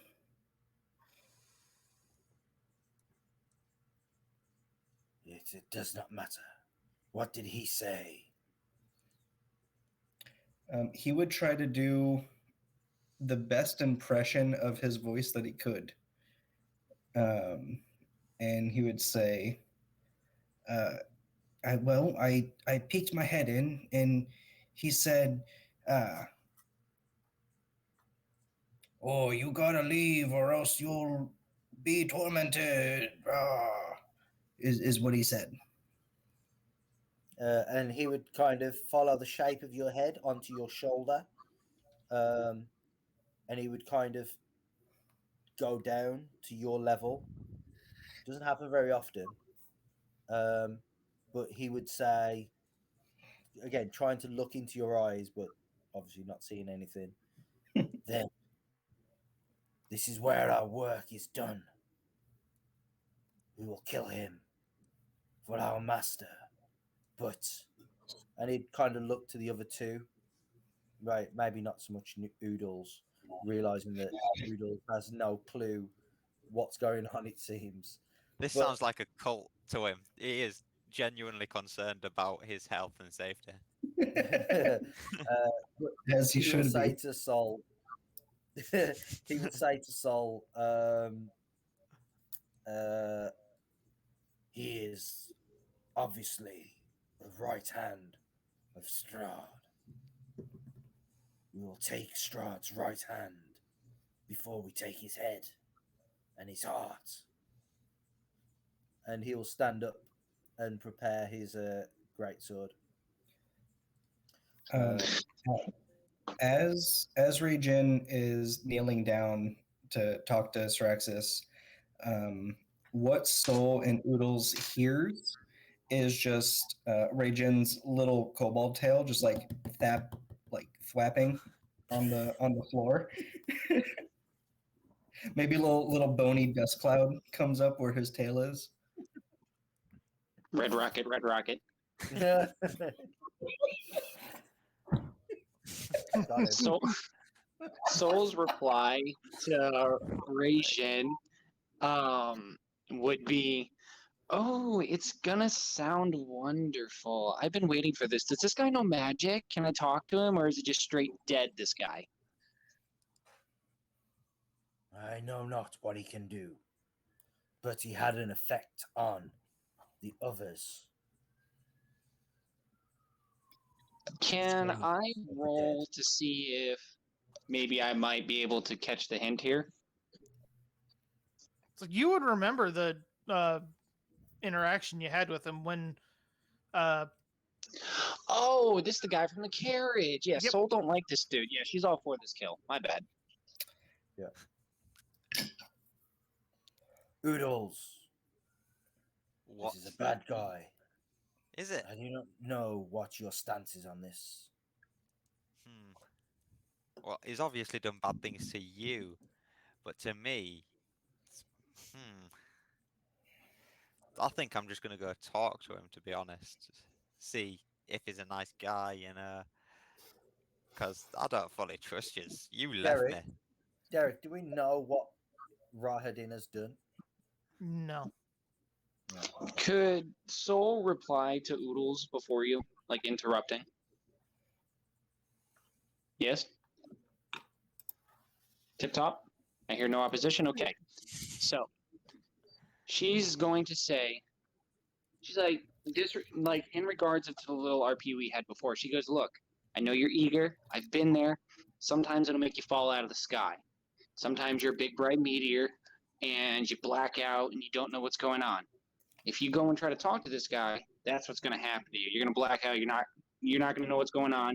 You're going to wake up in the mud, and we're going to leave you. Because I did it before, and I'll do it again. So let's try this. We're going to kill him, and you can ask his dead body some questions. Fair? You're a feisty one, aren't you? You are too, for being half the size of the smallest member of the party. Or just a little bigger. He's like half your size. You're Listen, Pipsqueak, it's fine. You kill first, ask questions later. He burns the trees, you know. Sound like a robot. Yeah. What's happened to your voice? You sound a little croaky. Meth.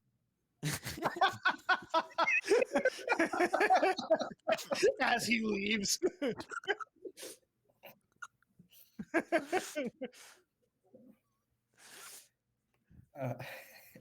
Sirexis, before we start moving in a direction here, Sirexis would ask, should we find the rest of the party before we take on such a powerful foe, Master?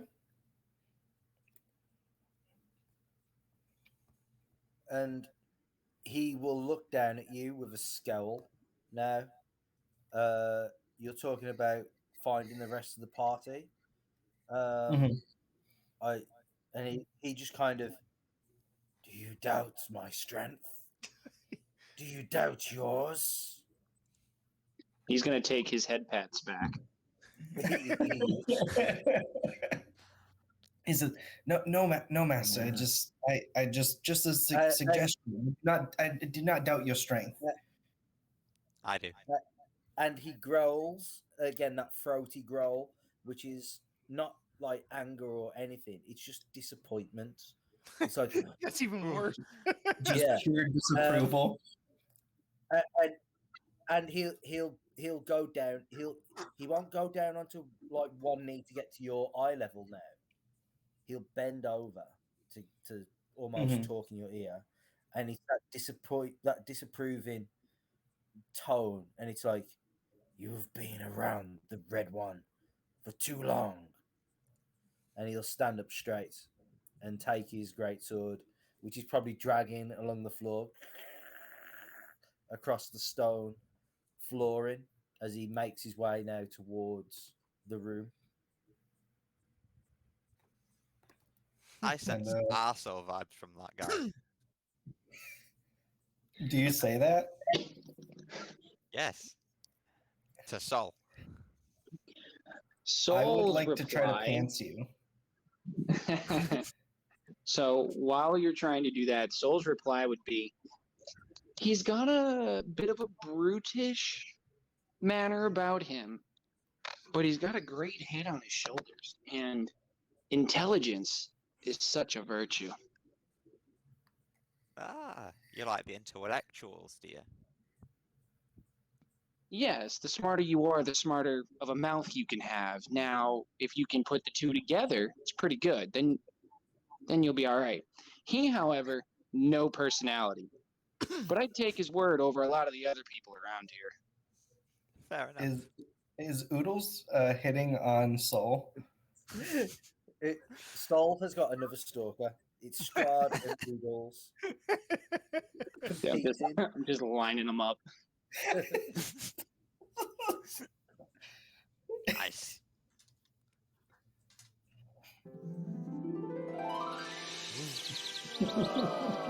Oh. I forgot, who was the first stalker? Strahd. Strahd. Oh, yeah, the creepy old guy. Yeah, you said that earlier. A bit too pasty for you. Rubs neck scaredly. Yeah, Raging's making his way to the door, looking like he's about. I was gonna say he looks down at Caraxes, but he doesn't know Caraxes is there. So he's about to kick in the door. Oh, wait, I put myself on the wrong side of the room. Sol would have entered the room, and she is going to position herself by this doorway because she likes being a doorway leaner. Mm-hmm. Oh, Derek, real quick before we start this battle, can I have my wyvern? Oh yeah.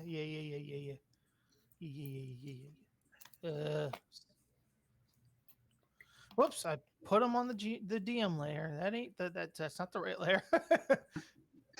Whoops. So anyway,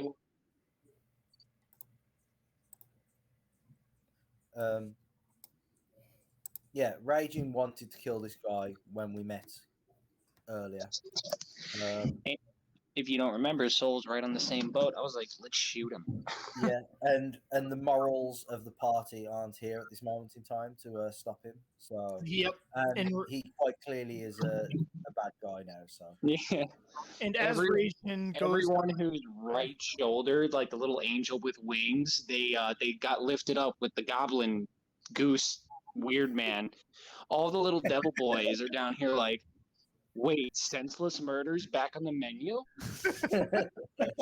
and as Ragin is about to kick in this door, we are going to have a little break. Pause for about 10-15 minutes, and we'll come back to the fun. All right, everybody, we're going to take about a 10-minute break. Feed your dogs, let your kids out, let your dogs out, feed anything you have to feed in your house, and we'll be back in about 10 minutes.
Ray said she was worried about me.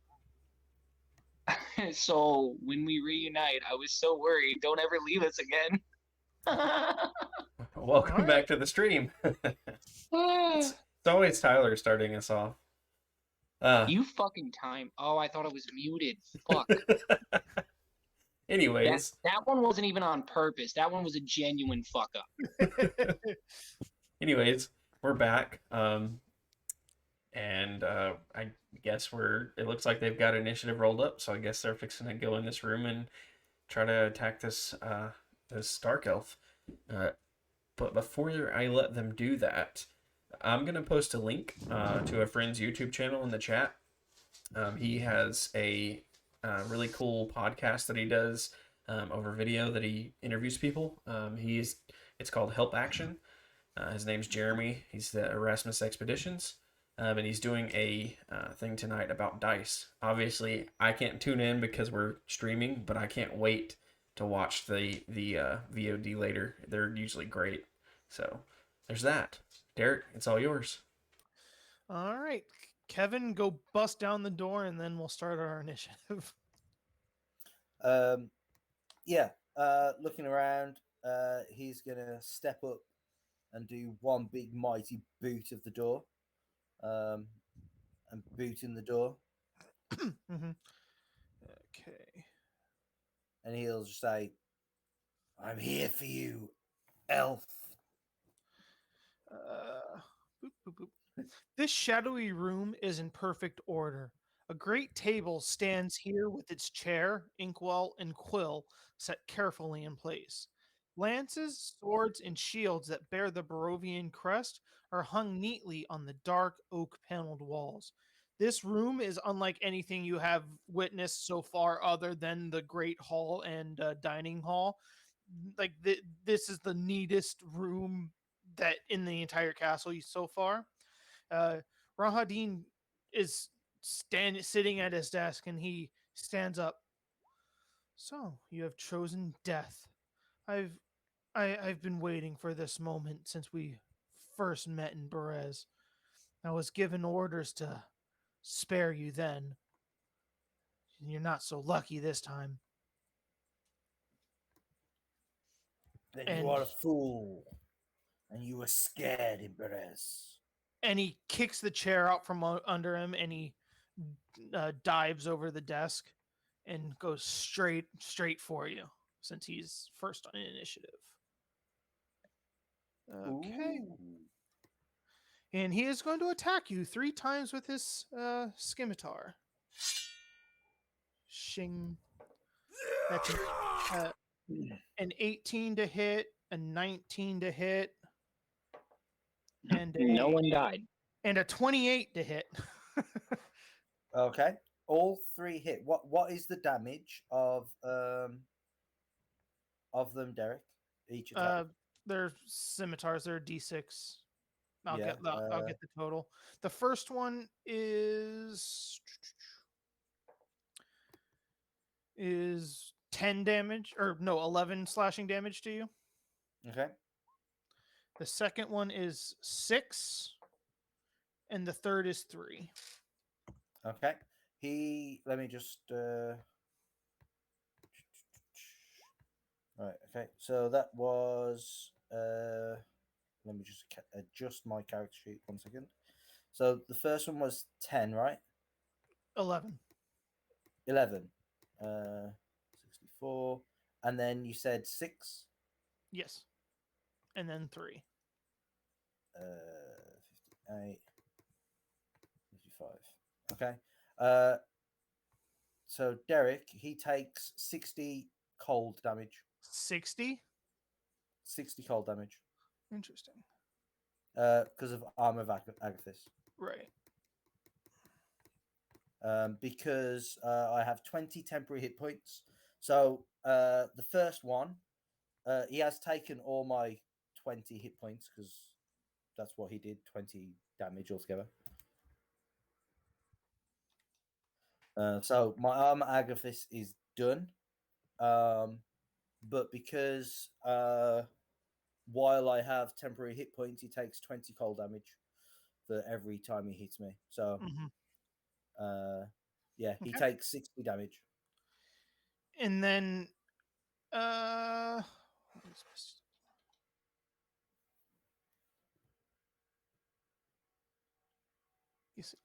and then as a bonus action, he is going to how far away can he go? 30 feet.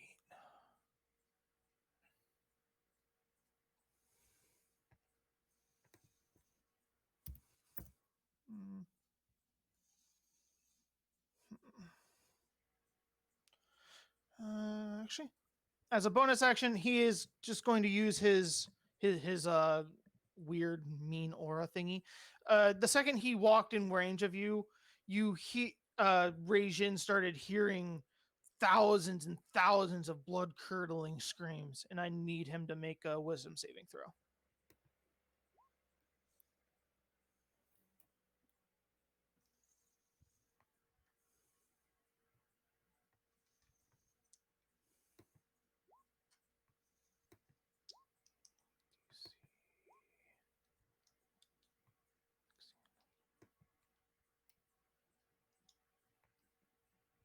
What was the wisdom save of 15? Yeah. Okay. What were the rest of the saves? Oh, for your fave stuff? Yeah. My face spirit is gone as I lose concentration. And you take 21 additional psychic damage.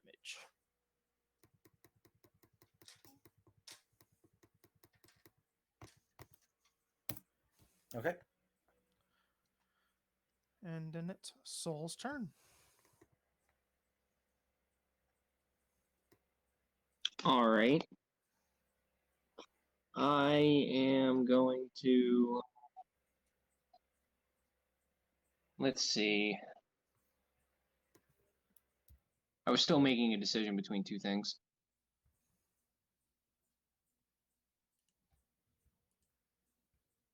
What if we... I gotta look up and see if this is a bonus action or not.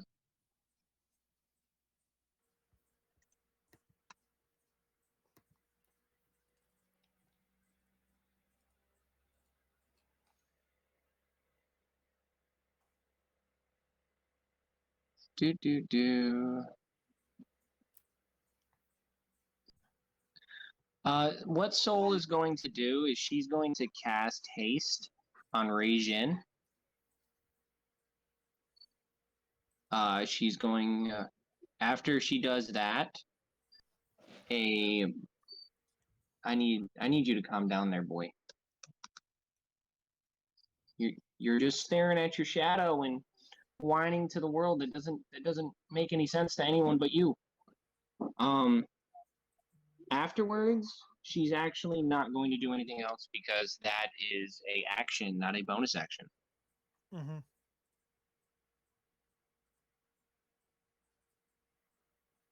All right. Then it's Rajin.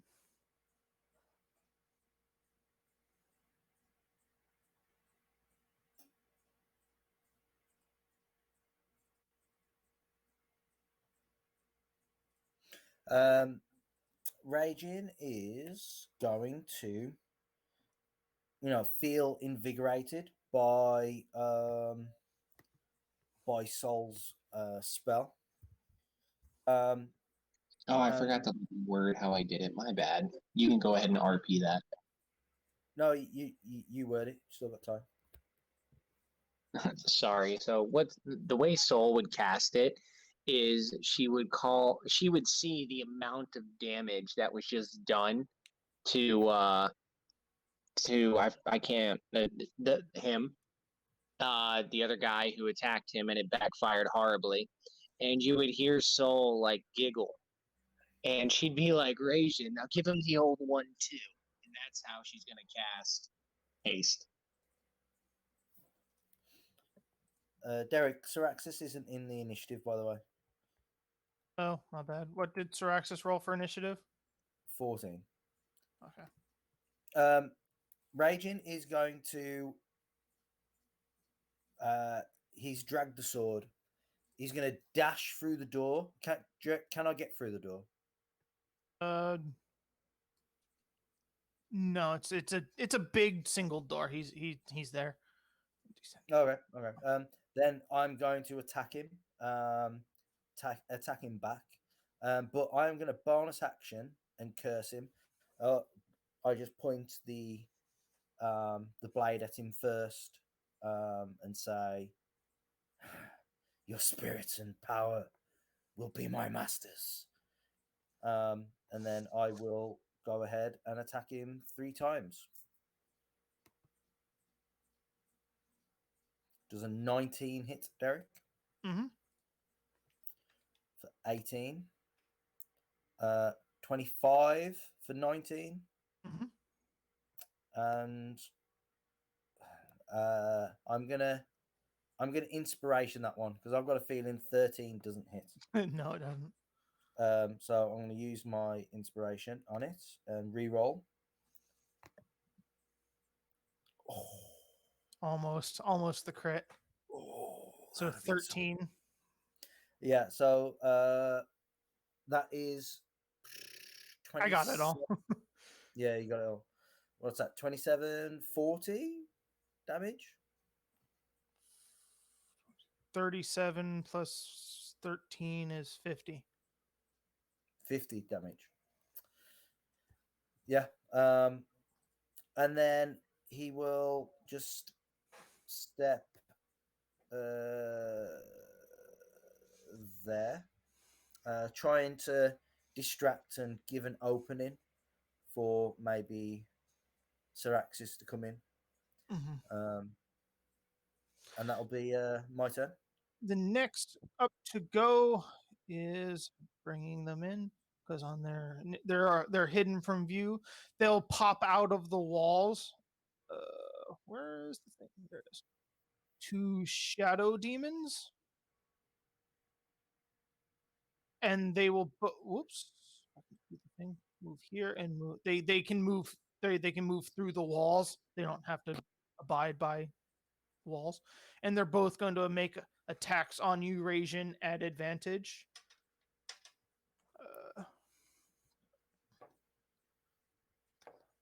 Thank God that was advantage. That's a 24 to hit. That's a hit. 2d6 plus 3. 9. for the first one is for 12 psychic damage. Actually, no, it's supposed to be 4d6 with if they have advantage. So that's 12 plus another 3. So 15 psychic damage for the first one. Okay. And then the second two is a 23 to hit. That's a hit. And then another 4d6 plus 3. 7, 10.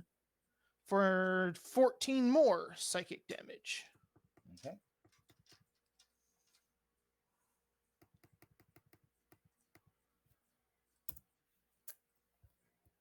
And that will be their turn. And now it's Oodles' turn. Are there any spiders about? I'm sure there are. It's a freaking dungeon basement, brother. Right, would you say this place is big enough for a giant spider? Yeah, I'm sure. It's like 30. It's the room you're standing in is 30 okay. foot wide. Nice. I'm gonna use the spell Giant Insect and make one spider giant, and I can control him. Okay. Let's see if I can find a random. Derek, how is he looking? Oh, he's okay. Oh, after Mhm. after like 100 damage, 90 damage, was it? Like he's hurt, but he's okay. Okay. Let's just give you another U. But how'd you put a dot on yourself, Nathan? Click on it, and there's a little marker beneath the Little circle.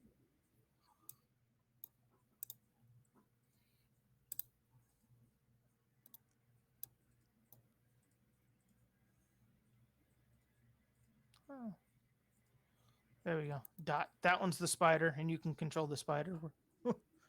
Nice. And as a bonus action, I'm just gonna summon my flame blade, Okay. and that's my turn. Not gonna move. Nah, I'll just stay here. Okay, Syraxis. You just saw Rahadin and these two shadow demons just barrel into Rajin.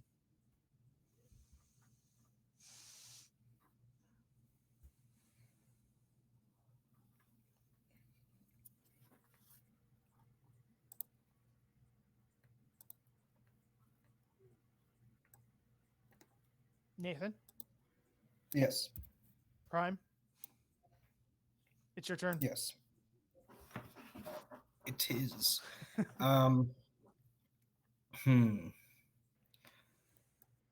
Yeah, I think I'm gonna have to come out of invisibility for this one. I guess what I can do is I would like to run over. Let me move my piece. Yeah, I'm gonna take my sword out, and I'd like to run maybe over in this corner here to flank dude over here. And Kill we're the going elf. to.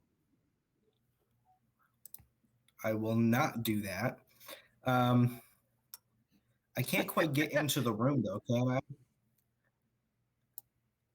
Not without getting hit by both these mofos. You are small, so you can run through other people's spaces. Yeah. But it can only be friendly people, can't you? No, because he's small, and he's also got disengage. It's down to you, Yeah. though. And I'm still invisible until I actually take an action. Yeah, that's what I'm going to do, Derek. I'm going to come into the room. Still invisible at the moment. God, this is so terrible. Yeah, I'm going to come into the room over here, maybe. Yeah. I'm going to try. Can I reach there? Let me see. Yeah, okay. So yeah, they have to be 2 sizes larger than you to be able to move through them. I just read it in the book. And they're medium-sized creatures. So you can't. Right, so I'd be small. Mm-hmm. Yeah, you're Gotcha. small, they're medium. But my wyvern is tiny. Your wyvern can do it. Okay, gotcha. So yeah, plan A then, I guess. I'll start flanking over here. And I would like to shoot. This fucking character sheet.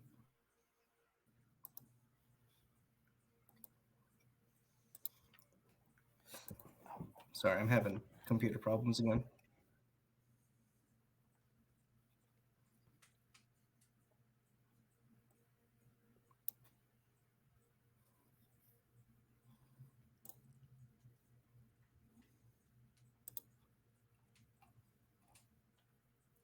Yeah, so I'm gonna hit him with my short sword. So that's 26 to hit. Hits. Mm-hmm, that hits. 1d. Is that a d8? It's not on my character sheet. I must have did this shit wrong. Nope, stop it. 1d6. It's There a we go. D6. Yeah. And you'd get your sneak attack since you're flanking. Well, Oh, yeah. yeah.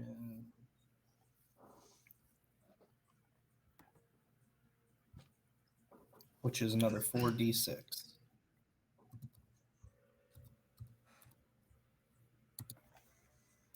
Nope.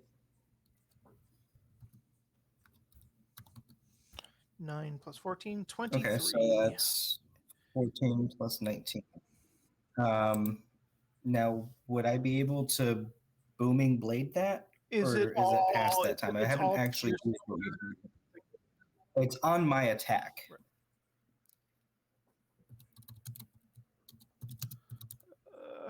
Let me look it up. And it's all piercing damage, right, for that 23? Yes. Yeah, but is the blade magical? This one is not. No. Okay. Booming blade. What does booming blade do? As a part It's of a the can. Well, if I use booming blade, wouldn't it? You brandish melee attack.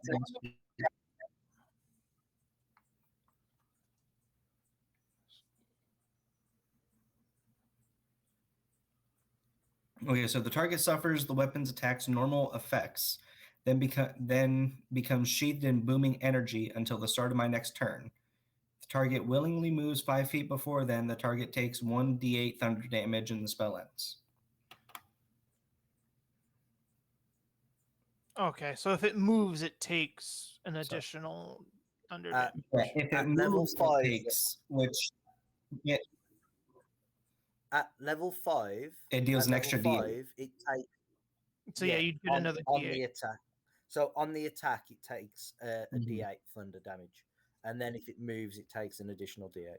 Okay, so that it'll be halved for the Oh. short sword.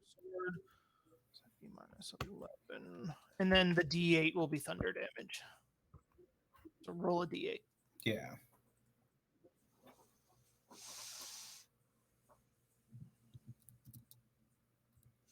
So the process next time I do this. Thunder. No, it's not lightning. It's thunder. Oh, what the fuck's the difference? It's more like Electric. sound. Electric It's more like sound, yeah. sound or force than actual lightning element sort of thing. Jeez, that's only a 1. That's unfortunate. Yeah, that is. So this is a cantrip. I can use this anytime that I attack, right? So the process in the future, so I don't go through all this bullshit again, is I would attack normally and then add the 2d8 on top of that. It had 1d8, and then if it moves, 2d8. It'd be an additional 2d8, right? Yeah. That's it. Oh, gotcha. Okay. Perfect. Yeah. So if And you then like disengage, Mhm.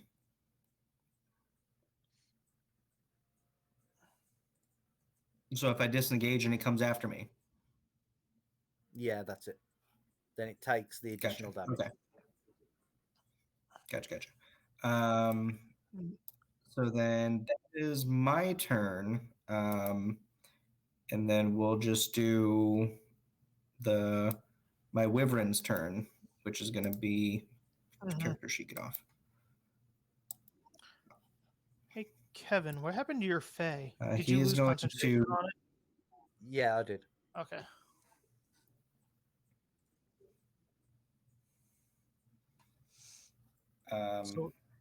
And my Wyvern's going to go into the room and provide advantage for anyone who attacks Rajajajas.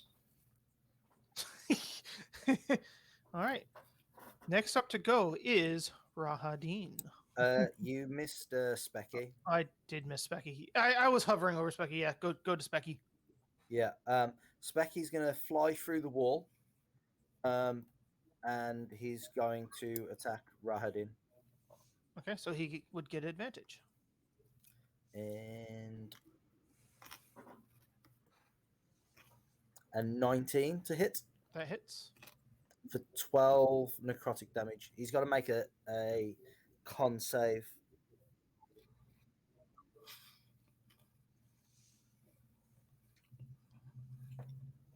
Uh, 25. Yeah.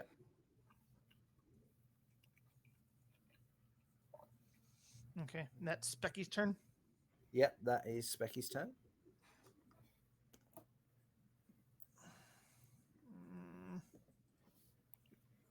Does Specky get attacks of opportunity? He has his own initiative, so he would. Yes. Okay. What was I going to say? So is this guy bloodied yet at all? Oh yeah, he's bloodied. He's feeling it, but he's still fighting. He's good. He's still good to fight. Okay, that's fine. And he's gonna make his, since he's not gonna be, he can't move away from Specky. He's just gonna make his 3 attacks on Eurasian.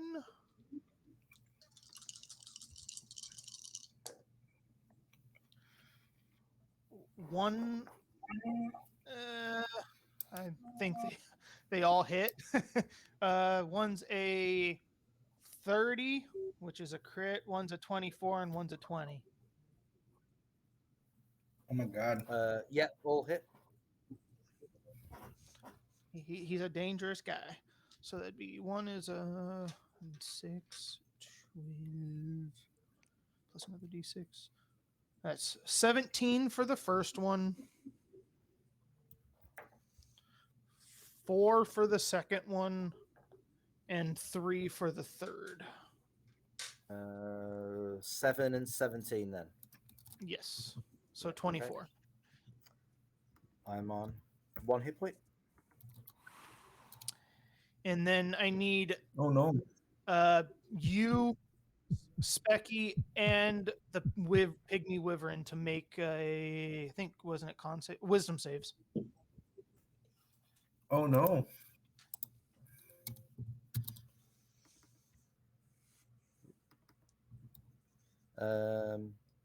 For Specky. Wisdom say. Who was that? Sorry, Derek. What? Who was that? Sorry. So who has to make saves? Specky, the Wyvern, and Ragin. Okay. I don't think it's going to matter if Ragin does it because he's only on 1 HP. So you're still going down. It's half damage if you pass.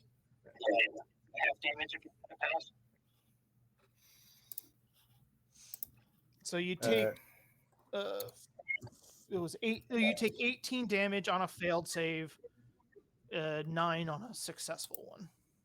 Okay. And the What's DC the is save DC? 16. Yeah, then my wyvern's down also.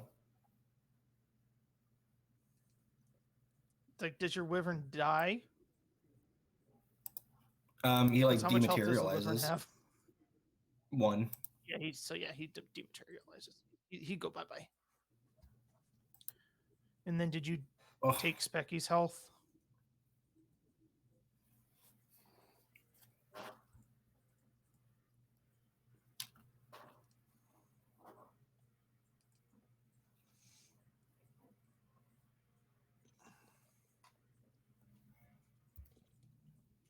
Yeah, I did take Okay. Specky's help. Okay. He's Then- on. He should be on 8. Okay. Then next up is Soul. You see Rahadin slice Rajin 3 times with a scimitar, bloodying him to near death amounts, and then Rajin just drops to his feet with screams inside of his head and passes out.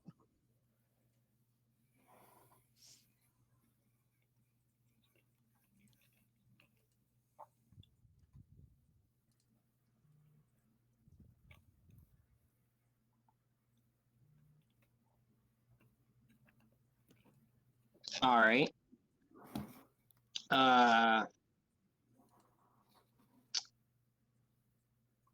Okay, so Soul is going to shoot a firebolt at this dark elf dickweed.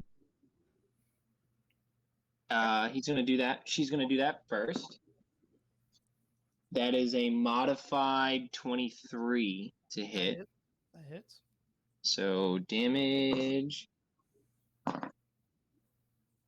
Damage is 17. Good roll.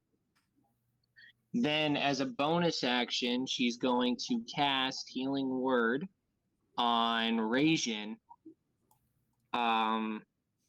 Pretty much stating, now's not the time for naps. It's time to get up.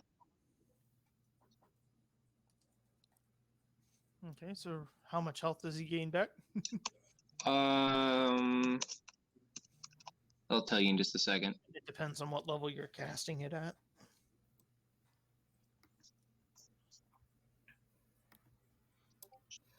It's 1d4 plus charisma. So 1d4 plus charisma mod, and then if I upcast it, it's an additional d4. I'm just gonna cast it at a level 1, so you'll get the d4 plus 4. do you want me to roll the d4? No, I gotcha. What's your charisma? Charisma's 19. No, okay. So yeah, plus 4. Oh no! It's 20. I up. Remember, I didn't take the feat. I raised my stat block. So it'd be a plus 5. Yeah, so it's plus 5. I'm retarded. Don't listen to me. I'm dumb. I'm spare parts. I'm sorry. Oh shit. You're going to get 8 health. I rolled a 3. I lost my revised paper when I changed my stats and stuff, and I'm using the old one. So like it says I'm level 4 on this one. Yeah, Alright. so I think Raging, hearing the cacophony of sound in his head, kind of clutches his head, drops to one knee as he's like silently and then cutting through this cacophony of sound, he just hears Soul's ringing melody, a bit like, I guess, maybe Frodo with Gladriel saying, "Will light your darkest hour," and stuff like that. And it just cuts through the noise, and it gives him enough time to like realize where he is and continue to fight.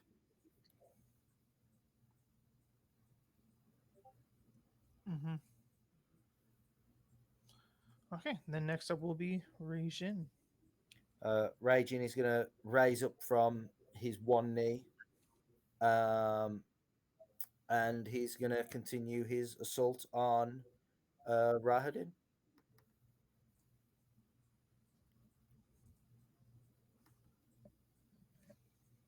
Okay, for 18.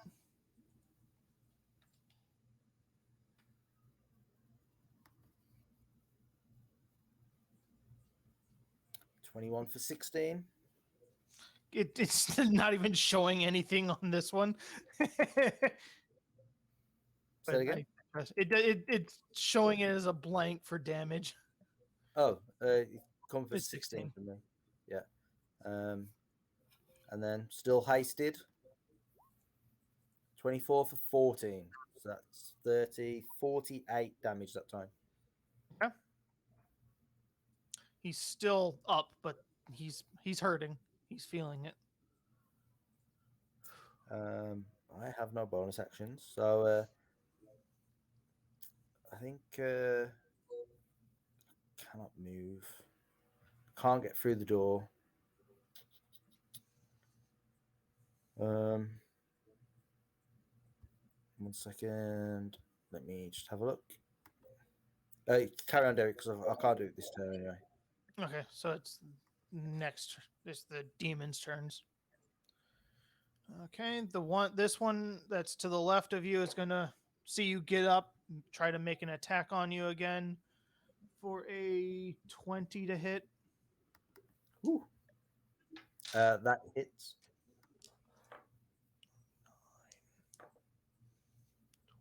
They need to roll minimum damage. Oh yeah, it's over 10. Yeah, I'm done. Okay, and then he's going to. How far can they move? 30. Whoop, not that. 5, 10, 15, 25. And he's going to move up onto Soul. And then the next one is going to attack. He's just gonna make a 180 and attack Syraxis. Ah! He gonna miss though. That's only a 10. Yeah, fuck you. And he's going to move here. And he takes. So he damage. takes the. Yeah, Oh, and then wait. he takes thunder damage. Is he smart enough? Is he? He's got a +2 to intelligence. Let's see if he moves. No, he doesn't move. So that was another D8 thunder damage then. Or yeah. It'd be 2d8 way.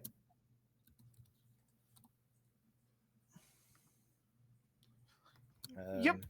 It's 2d8 from the So he damage takes another that's already 9. taken from moving. 9. Okie doke. Look at Syraxis putting down some damage. Next up to go is Uda's. And they've moved away from the door now. Yes. I'm gonna move here, and I'm gonna use. You would take an attack of opportunity unless you moved just here instead. You can move one more left there. I'll move there then. And I'll use healing word on Raging at 3rd level. Please be cute. That's 9 points heal. Thank you very much. My spider. He's going to come this way. Into the middle of the room. And he is actually going to use his web to get this guy and try to entangle him. So that is +5 to hit. Would this be a grapple? No, Or this is just him shooting his web. Okay. So this is 18 + 5. That hits. What kind of condition does it impose? The target is now restrained by webbing. No, it's not. He's immune to being restrained. Well, shit. It does nothing then. And that's my turn. Okay. Because I thought it did something, but it didn't. Syraxis. So, Syraxis is going to cast another spell. And this spell is going to be Mirror Image. So, I create 3 illusory duplicates of myself that appear in my space until the spell ends. The duplicates move with you and mimic my actions. Shifting position so it's impossible to track which image is real. Each time a creature targets you with an attack during the spell's duration, I roll a d20 to determine whether the attack instead hits one of my duplicates. Gotcha. So, now, would those duplicates be in my space itself, or would it be kind of like around me? Yeah, it's basically like in your space with you. You're flickering almost. There's Gotcha, like 3 okay, of you perfect. within your space. It's like drunk Okay, so- vision. Yeah. Gotcha. So I don't need 3 more accesses. No. And then I guess so that'd be my action. And then if I don't move, then I can have advantage on my next attack, right?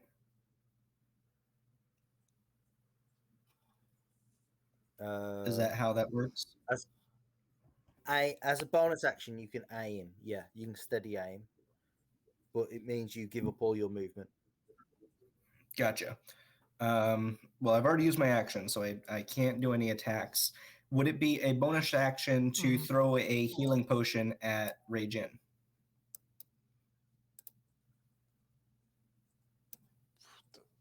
What would you say, Kevin? if you were the I GM? would say that sounds like an action. I think some people will rule it as drinking a potion yourself can Is be a a bonus bonus. action, Yeah. but like giving it to someone else would be an action. Gotcha. Okay. You could maybe Well, let then, as if you was a thief rogue, then they have a special bonus action that allows them to do a little bit more. right, so you yeah, might have, like a sleight of hand maybe thing. allow that, but Yeah, I can only do special thief stuff with my mage hand. That's it. So, and that's like administering a potion, but I'd have to cast mage hand and blah blah blah. Anyway, I guess for this round, I'm just going to take the dodge action. Didn't you already use an action? You used your action already. Oh, yeah, that is an action. Fuck, I'm not doing anything, Derek. I did my thing. Yeah. Yeah. So, okay, next up is Specky. Specky's going to attack. And you are prone, so he doesn't get advantage since you haven't gotten up on your turn yet. Or you're on your knees. You haven't gotten up yet. Yeah, that's correct. You're still hasted, though, right? Specky. Yeah, as long as Tyler's concentrated. 22 for 10, Derek. Another DC 10 Constitution save. Constitution save. He's good. Ooh, he's really feeling it now. If that was 2 more, he would have been dead. Nice. Okay. Is that what Specky does? Yeah, that's what Specky can do. Okay. Let's see now.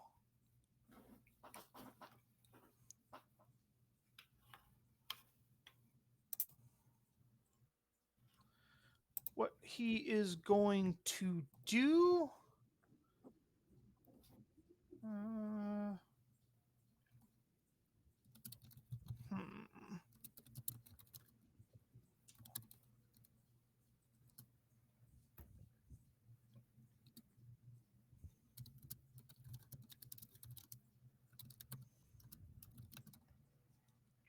He is going to turn, because Specky can be attacked, can't he? Yeah. Okay. Wait, is Ragin currently down? No, he got healed again. Oh, okay. Oh yeah, Oodles. My bad. That's the thing. Would he know if Specky's able to refract damage to him or not? Can Specky do that, or is that just me trying to remember something that he can't do? What's that? Sorry. Can Specky like counter damage him, or is that was just your armor, right? Specky. Yeah, that was just my armor that does that. So yeah, he's gonna turn attack Specky. Actually, no. First, he's going to attack you. Yeah. With advantage. Yes. 23. Yeah, that's a hit. You're going down again. How much damage? Let's see. It's going to be a d6 plus 6. Or no, a d6 plus, plus 6. 12. 12. Yeah, he's down. Okay, and then he's going to turn and attack Specky for a 18. That's a hit. Another d6. You should finish Specky. Yeah, that finishes Specky.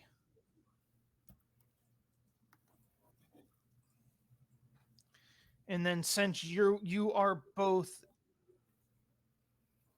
down, he is going to take a few steps back this way. Oodles, let's see. You're the only one with line of sight on him. You would see him kind of slip into the shadows in the corner a little bit, and then roll a perception check. Perception.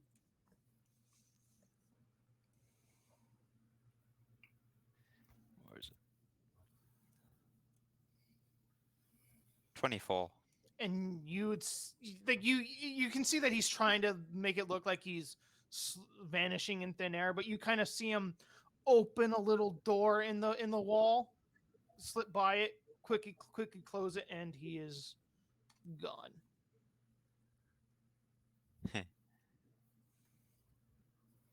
Good to know. I keep that to myself. The rest of you would just see Rahadin slip back into the back of the room, since you don't have line of sight on him. And then it would be Soul's turn.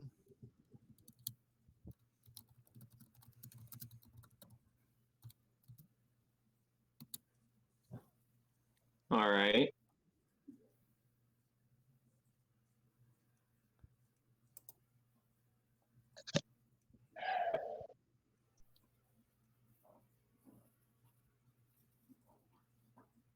Let me think. Because the whole he just ran away definitely is a bit of a crutch in what I was about to do. He had 2 health left. He wasn't staying. If he could leave, he was going to. Fuck. Hang on.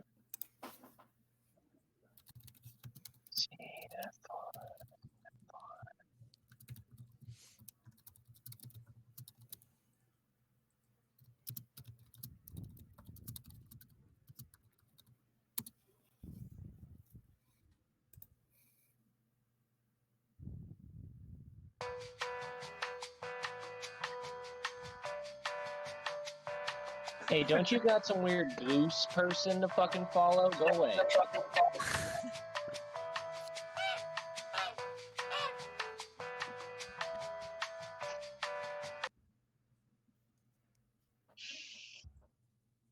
Alright, here's what Soul is going to do.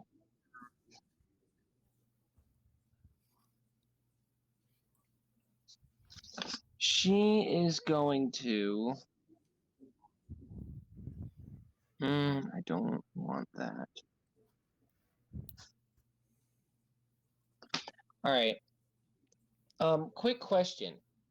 Are you able, if you're standing next to someone, to just res them? Like, if it that is something you can do, right? if you have like a healer's kit, medicine kit of some kind, yeah, you can stabilize them. You can't you can't bring them to getting up, but you can stabilize them where they wouldn't die. You can do a medicine check to try and stabilize someone, but you need to make the check happen.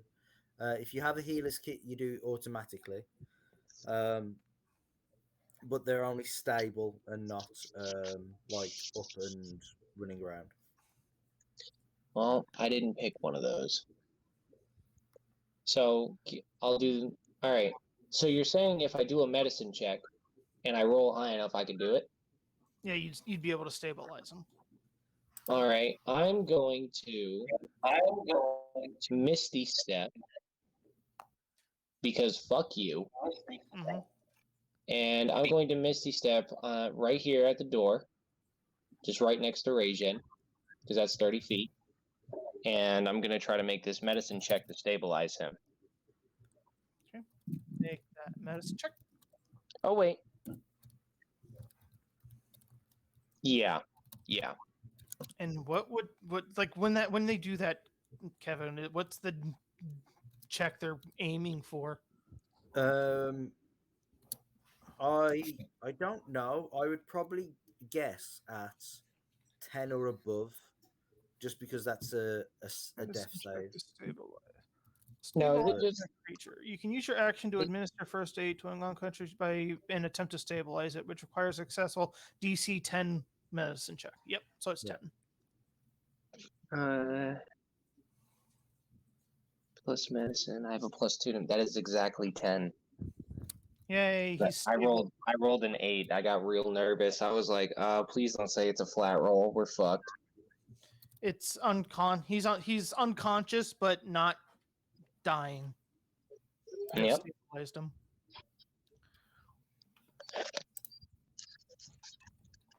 And that is, unless you move some more, that would probably be your action. Unless you have a bonus, you already bonus action the Misty Step. Yeah, no, I still have my movement, right? Yes. Yeah, I would like to move an additional. Can I fucking please? Yeah, I would like to move to the back of this room right here afterwards. Mm-hmm. And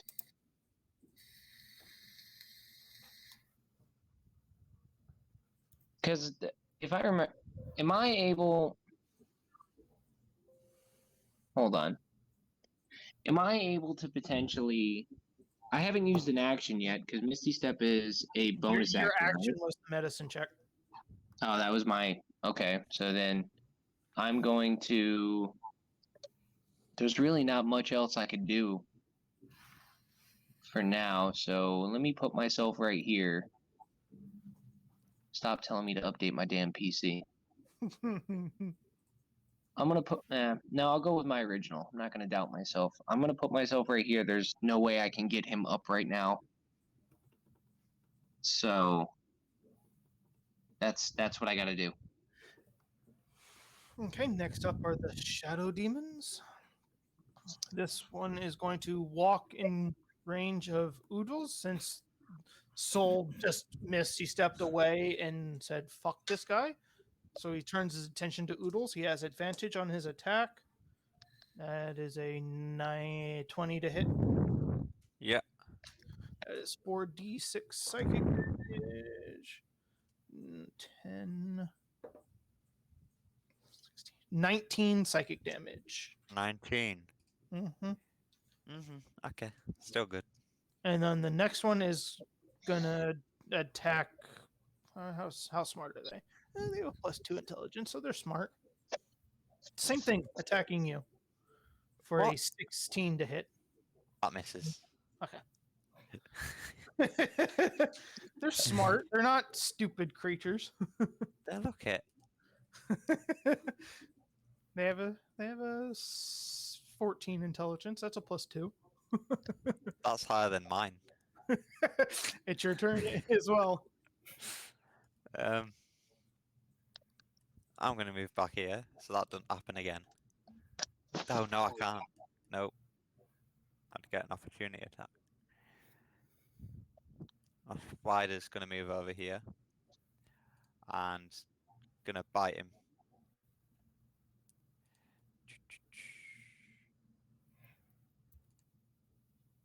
Not 20. So that's 25 to hit.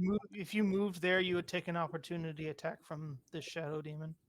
Yeah, my spood has moved there. Oh, but you moved yourself too. No, I moved myself back. Yeah, but you moved away from this guy. If you want to do that kind of stuff, then do it. Well, yeah, that's how D&D works, my friend. It shouldn't. That's a 20 Briggs. to hit. That's a 20 to hit. He's still engaged with it, isn't he? No, this one up in the north and then top right near Syraxis. He moved. He was standing in between the two of them. He disengaged from the other one. Yeah, he's on my okay. On my screen, he's still standing between the two of them. On my screen, he's down here. Oh no, I'm here. No, he's Oh, no, here in the he's- middle. Okay, Yeah, then. he's- There we go. No, I was going to say he moved back, so that's why I thought he was disengaged on, because on my screen it showed him under like down here. I was like, what the hell's he doing down here? Okay, Nah. never mind. Continue. That was a roll 20 glitch. That's a 25 to hit for my spider Yep, that for hits. this guy. Nice. What's that? 1d8 plus 3. So that's 6 piercing damage, and I need to make a Constitution saving throw Is it- of 11. it's non-magical, right? Yeah, it's not magical. So it'd be 3. And what'd you say, a con save? 11. That's a 6. So that's 2d8 poison damage. Immune to poison damage. Motherfucker. Yeah. Fine. Oodles is going to use Healing Word again at 3rd level for raging. That's 9 again. You rolled 3d4 and got 9. Oof. Yeah. That's pretty good. That's pretty good, actually. Did you add your wisdom? to Did you that? add your wisdom? Yeah, it's already added. Oof. Okay, cool. All right, Syraxis. I guess what Syraxis is gonna do, he's just gonna take some hits on the shadow demon, I guess. After a slew of bad plays on his part.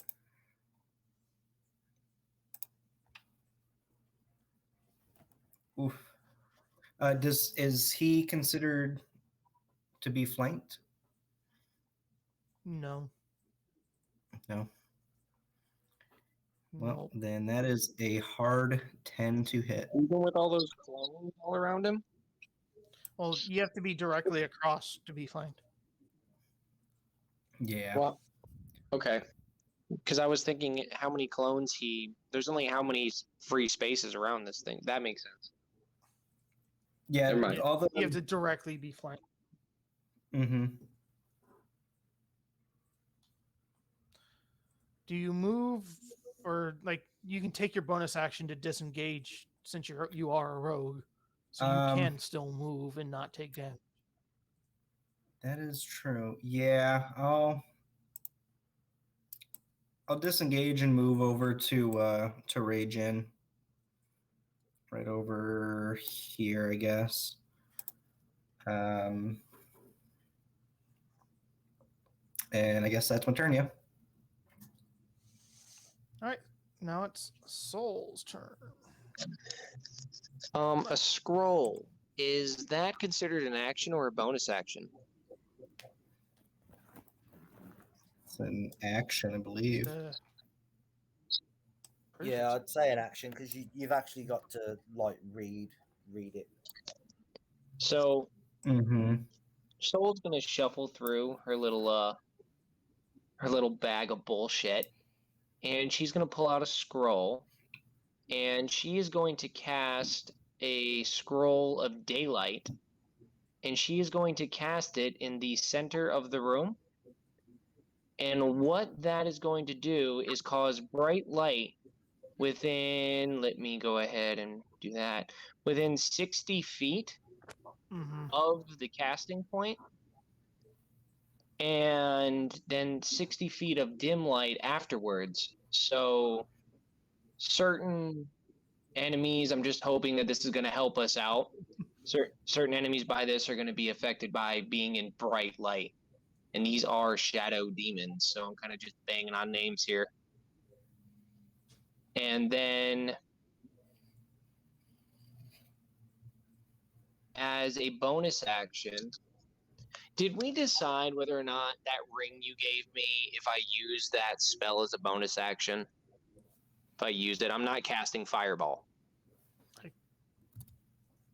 What was the ring name? I think Ring of Spell Storing. Is it considered an action, or can I use it as a bonus action? I'm pretty sure it's an action. It depends on the spell. The spell is considered a bonus action. Then you can use it as a bonus action. I would like to tell Rei-Jin that now is the time to step up to the plate before we die. And I'm going to cast Healing Word on him to give him that extra boost to try to keep him up a little longer. And he is going to get 9 health back. I rolled a 4. Awesome.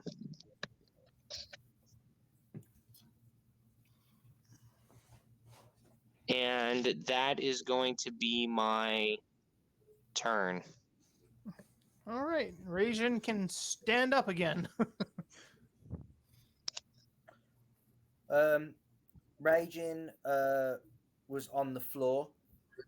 He went down onto like his one knee, being held up, and then the final attack kind of dropped him onto like the flat of his face, and he turned his head and saw into the room just enough. Rahadin panicked and backing off into the room. He did curse under his breath. Raging did, just saying, "Come, coward." And then, he was struggling, and then Soul came and stabilized him, and the other two have healed him with magical words, and he stands back up and he's furious. And which one is damaged the most out of these two?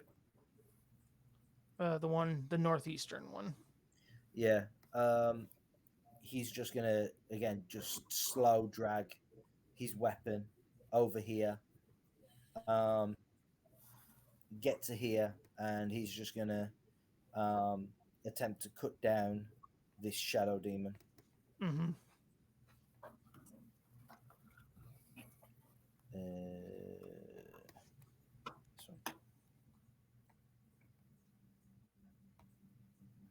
So 13 damage. Okay.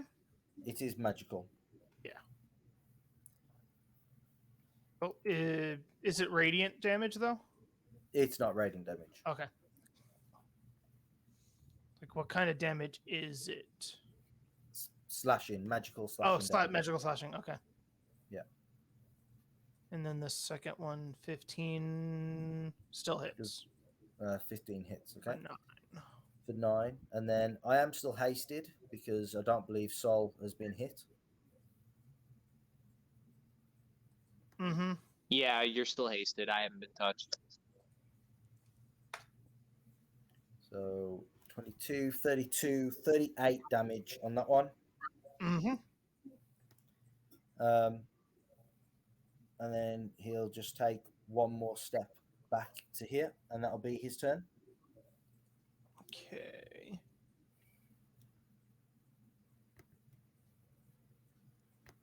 Okay. It's the one that's still remaining. It senses that it's probably not going to last here, but he has no other choice. He is going to attack Oodles again at disadvantage because of the dim light, and that's an 8 to hit. Nope. And that's the Shadow Demon's turn. Nice. Now it's Oodles' turn. Good. So, what can I do? With my flame blade, just gonna slash at him. And you have advantage since of your stupid spider. That's a 25 to hit. That hits. And that is 8 fire damage. So that's 4 fire damage. He's immune to everything. But they resist almost everything and immune to a few things. Okay. But radiant damage, for the- radiant damage does double. Now for the spider. That's 17. Hits. 18 even. Nice. He's gonna bite him. So that is 1d8 plus 3. 5 piercing damage. And is immune to poison, so there's no point in that. It's like you've had good ideas, it just didn't work out. Yeah. All right, so Syraxis' turn.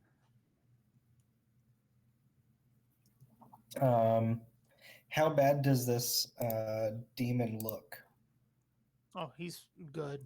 Like the damage that Oodles has done to him is minuscule since he's just chipping away at it. Mm-hmm. Straxus would yell out.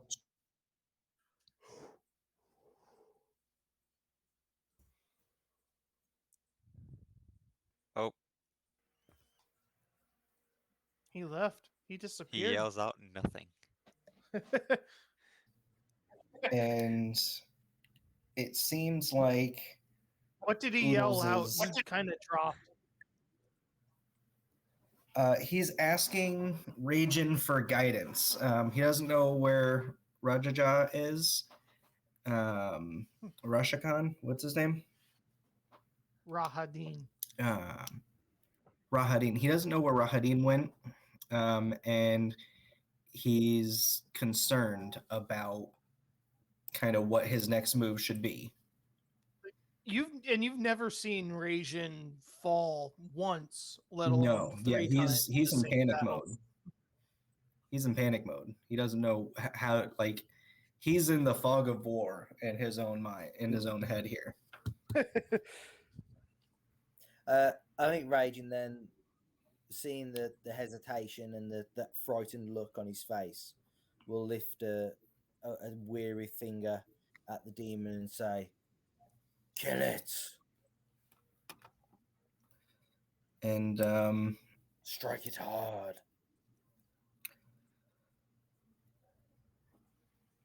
so then Syrexis will he's just gonna take his bow out and try to hit him.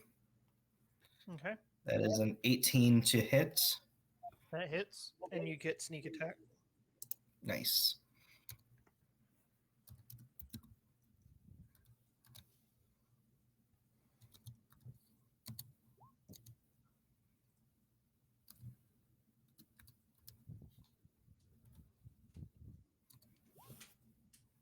So that's 20 damage. Probably reduced to half. Yeah, still good chip damage. Yeah.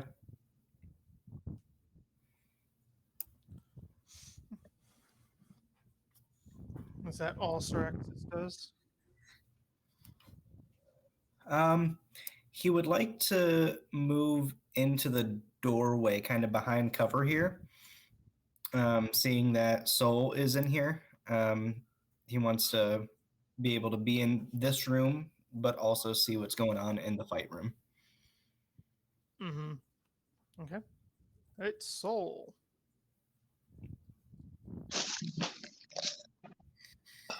Guiding bolt, stupid demon. I do. Make your attack. Modified 19. That hits.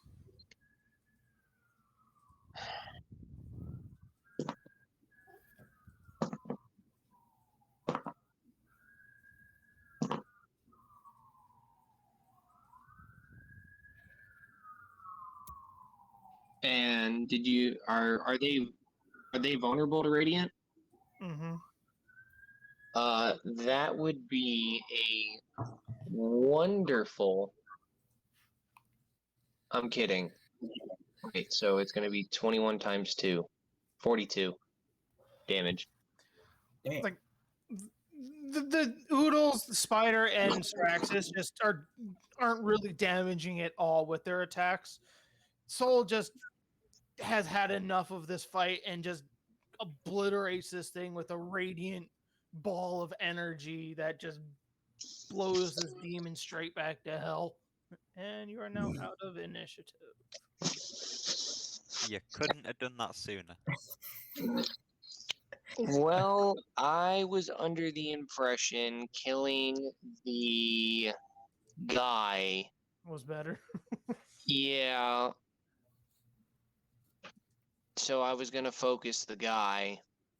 And I kind of regret my decisions, but we were in a position where if I didn't do it, we would have had more people down than necessary, and it would have been a lot more difficult to come back from.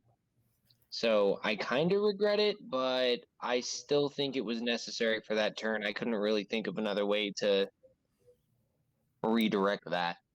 Mm-hmm. I think Raging sort of again drops to one knee, breathing hard. We let him get away. And you can see him breathing heavily, trying to control his breathing to sort of not let his frustration show. And then he rises and straightens up.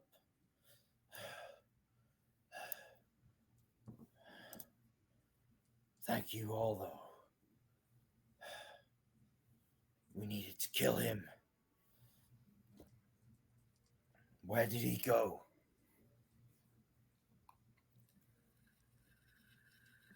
Oodles just kind of tries to look for this door that he just slipped through. Make a perception check at advantage since you saw him using it. And could I roll, or would I clearly just be able to see him kind of just tagging, looking for a loose stone here? Yeah, but Yeah, you I'm don't know what keeping an eye. you Oodles, you find a loose flagstone that you can quickly, easily open up the door with. I open it. Yay! Yeah. And you have a staircase leading down. Ooh. Oh, that's the way we want to go. Does My it spider roll goes say anything? Oh. You're sending your Sirek- spider. Strexus would give Ragin as he has 3 healing potions. He would give Ragin as many as he would want or need.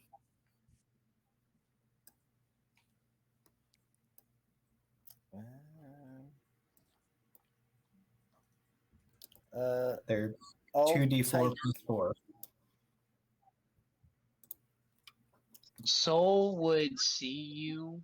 Hang on. Just hold off 30 seconds on that. Let me make sure I'm reading something correct. Hold on.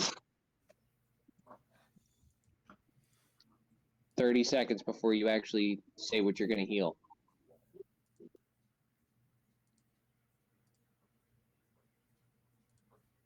So, question, and this is obviously DM discretion. So, as the type of sorcerer I am, I can empower healing. it says I can do it like once per turn, like if it were in combat. It doesn't say. It doesn't like directly say only in combat, but it does say you can use this feature once per turn. Would I theoretically be able to use this empowered healing out of combat? Because what it says is divine energy coursing through you. I can empower healing. Oh, it says healing spells. Never mind, I'm a retard. I'm shutting up. Damn, I was hoping to boost the healing from those. Never mind. You probably could have boosted the original healings, but Mm-hmm. No, the thing is I have to be within 5 feet of someone. oh, okay. So the problem is with that is I was never within 5 feet of Oodles when he casted healing, and You weren't I within 5 feet of range don't either. believe. Oh, it says whenever I can. I could have done it. I'm so stupid. But I was only rolling one die each time I did it, and all it does is let you re-roll die for potential for extra health. Okay. So Oodles, I know you can control your spider. Can you communicate with it too? Probably, yes. Actually, where is it? Speak with animals. Yes, I can. But that is like speak with animals doesn't give you full-blooded conversations. You can get gists, but you don't get full conversation. Let me look at spell. I think. I would just stop Caraxis and look down at him and say, "We let him get away. We cannot let that happen again. He was marked for our master's sake." It's the intelligence or the speak with animals is also based on the beast's intelligence. What's the intelligence of a giant spider? 2. So you get minimum beasts can give you information about nearby locations and monsters, including where they can perceive that they might have been in the past day. You might be able to be persuaded beasts to perform a small favor. You get little knowledge based on its Fair enough. its intelligence. Still knowledge. Mhm. So yes, your spider is now going down the staircase.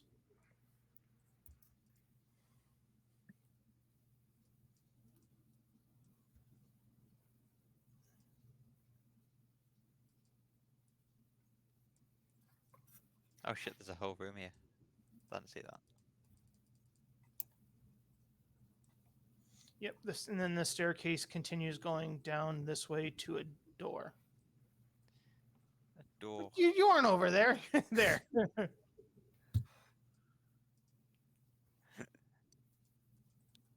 Yeah, I don't think my spider can open doors because it's not intelligent enough, so...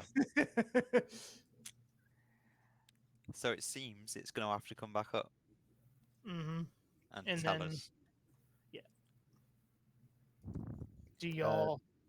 What you gonna do? Derek, I'm gonna take 2 healing potions. Okay. I'm alive! So that is 9 plus 8. Mm-hmm.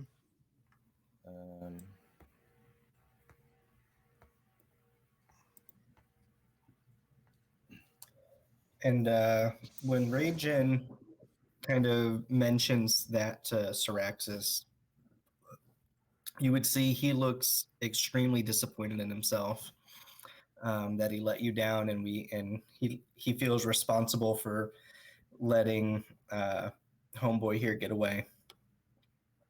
And what he's gonna do, or not really what he's gonna do, but he would look at you with like a sense of determination that you might not have seen from him too often, if ever. And he looks at you, and his back is kind of straighter than normal. His shoulders are a little more broad than he usually lets on. And he would say, I will not let him get away. I will not let anyone else get away. If they are marked by our master, then they will die. By your hand or by mine, master. There It is won't happen. nothing else. There is nothing else that matters. Not my Yes. life. Not yours. And he'd silently just kind of give you a nod, and he's in like operation mode right now. He's looking to continue on with prime directive, kill this son of a bitch.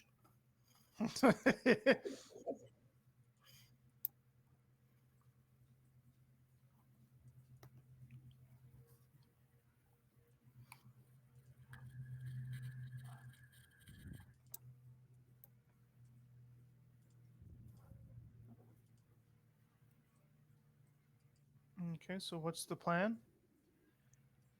Well, I've told everyone what the spider saw. I've released the spider now. That's just a normal itty bitty thing. Okay. So are you all going down? It is dangerous to go after him, but we must. Okay. Bring it Yeah. here. Soul, region, and Udas. Strahd has joined the party. Say what? What? Derek? Yes. Derek, I need to know what my health is on my other token. What do you mean on your? Oh, gotcha. I'll go back to So that. if you click on the token, the red circle. 18. 18. Yes. The red is that the red circle, right? Yeah. Here, I'll bring you just to make sure. I'll bring you back to the map. The old Okay, map. okay.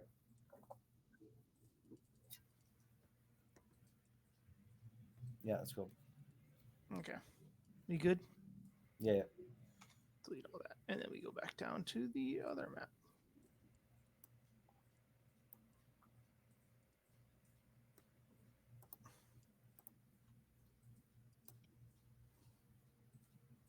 Soul standing on the stairway. Everybody back up since Oodles goes first. Oodles went first. He just walked way down. The second you get to the landing there, Oodles, since you're just a young boy that's just randomly doing shit, not paying attention to what he's doing. The staircase, this staircase of ancient stone is worn smooth. Thick dust covers its steps, and cobwebs choke the passage. The second you get into that little landing area there, a sickly mist fills the stairway ahead, and then coalesces into the form of the vampire Strahd as he shows up. Took an air. Boom. And he says, Well, it's been a great Strahd, campaign, guys. his eyes burning red with anger. You have worn out your welcome, he says. Whatever god you believe in cannot save you now. And roll initiative. Fuck's sake.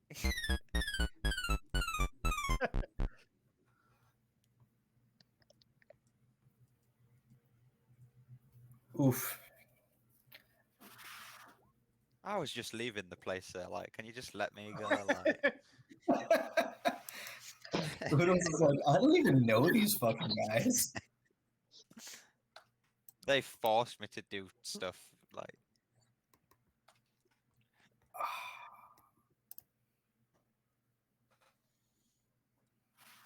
Like, do we run?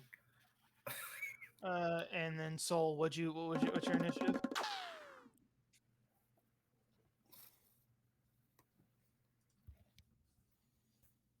Tyler? Modified 20. First up to go, Oodles. You set him off, so you do first. fuck. What do you reckon his wisdom is? I reckon everything is high. Fuck it. I'm gonna try it. I need Strahd to make a wisdom saving throw, please. Well, that's great. That's it, man. Game over, man. It's game over. Game over, What are we gonna do? 16. Ah, 2 above 14. That doesn't work. That is true. That's 2 above 14. Yeah. That's slightly annoying. So, polymorph didn't work.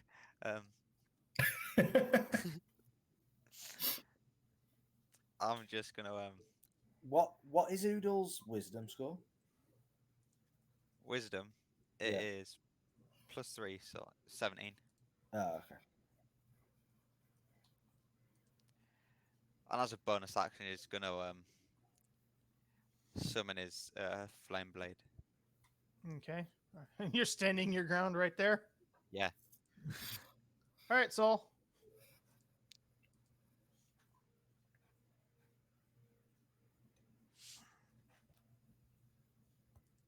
Like, we could just leave and close the door behind us, right? He'd 100% follow us. I'd imagine.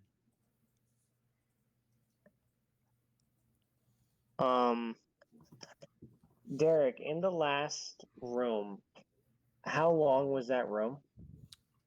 The room Rahadin was standing in, or the big room you were fighting in? The room we were just in.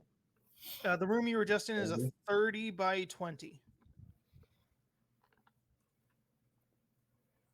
And these stairs go down? Yeah. Yes.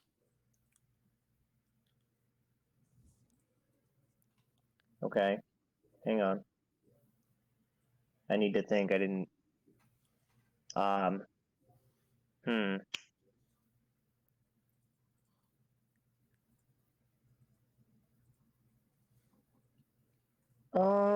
Let's just make sure I make the right fucking decision. Derek, how long's it been since the start of the last fight? Probably just a few minutes, and you didn't really say you were going to sit there for very long. Yeah, that's fine. Just so I know that haste has worn off.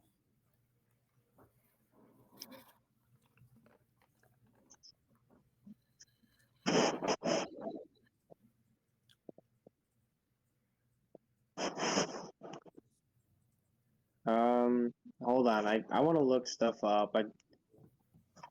I was not prepared for you to hit us with 2 boss fights back to back, so bear with me. We kind of chose 2 boss fights back to back. Showtime, a-holes.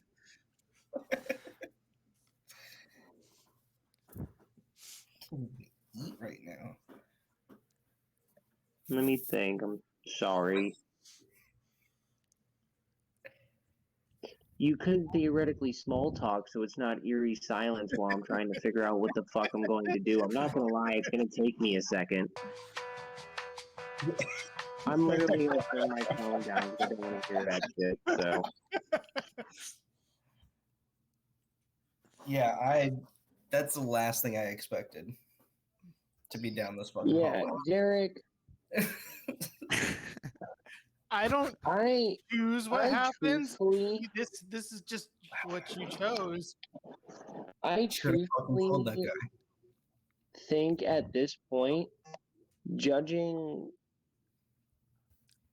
I really have nothing. You've used your spells. Look, Game over, man.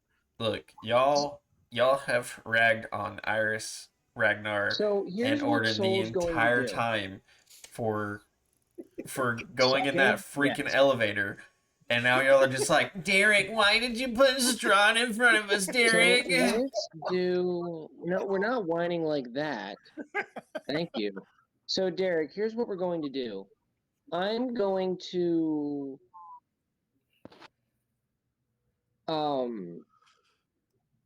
double move and run away. So I need to go back to the other map.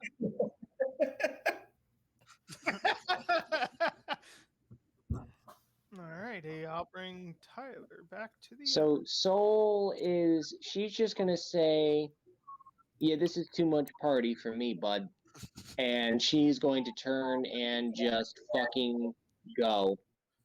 So there you go. Go for it. Run, motherfucker. I'm about to. No, I'm gonna have to switch back and forth between maps for everybody to see where we're going. That's diagonally. You can't run that far. You can't run through a wall. I'm perfectly aware of what I was doing. I just wanted to get an idea for just like full distance purpose. Just shut up and leave me alone. All right, I'm gonna go to here. That was okay there, and then 30 more because fuck this. I need to do the snap bullshit so I can just see it. There. Then she's gonna go to here. And that'll be her turn. She has turned tailed. Soul, first person to run the fuck away. Well, if you think about it, fuck it. She values life. Fuck that shit, I'm out. All right, Sir Axis's turn.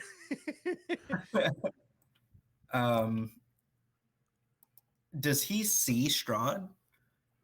No, but you heard the voice. Gotcha. And yeah, so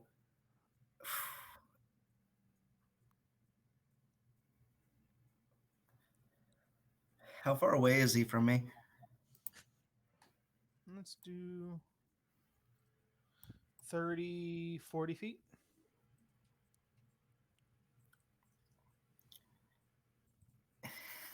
This is stupid. Fuck Strahd.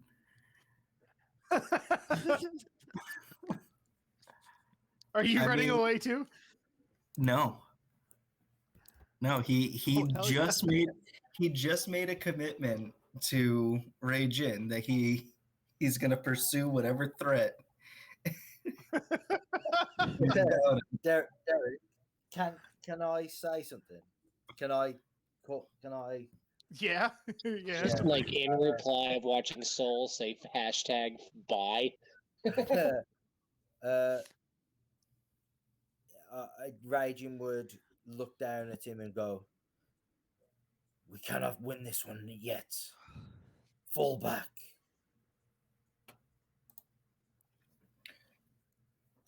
He'll pursue, sir. You must run.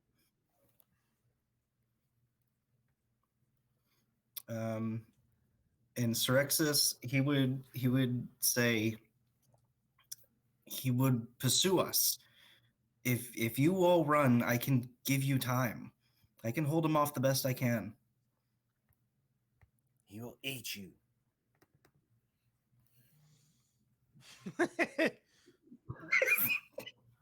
Damn, you just blew up that fucking brain. He'll eat you. And Sirexis would nod his head. Sirexis would nod his head and he'd draw his sword, and he would say,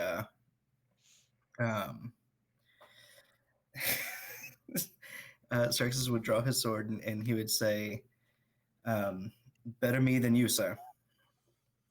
And he would start his way down the stairs. I'm envisioning Lord of the Rings, Return of the King, King Theoden talking to the Rohirrim like, "Death! Death!" Yeah! And as he's walking down, he would yell to Oodles, and he would say, "You can stay here and fight, or you can run, or you can get out of here and fight another day. But I'm giving you whatever time I can for you to get to safety. Go." Nathan doesn't want to play. Or stand next to me. That is not what it is.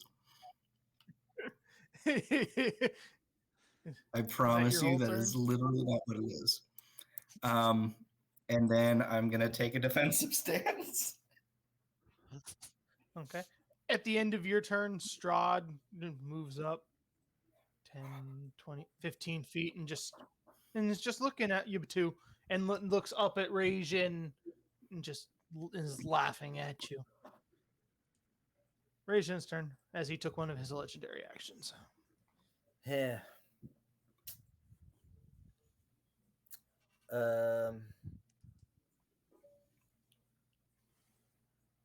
Raging has not got enough resources to fight right now. Nope. Okay.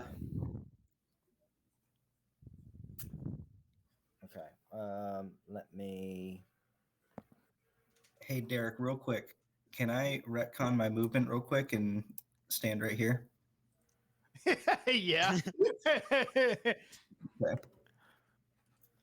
What's the range?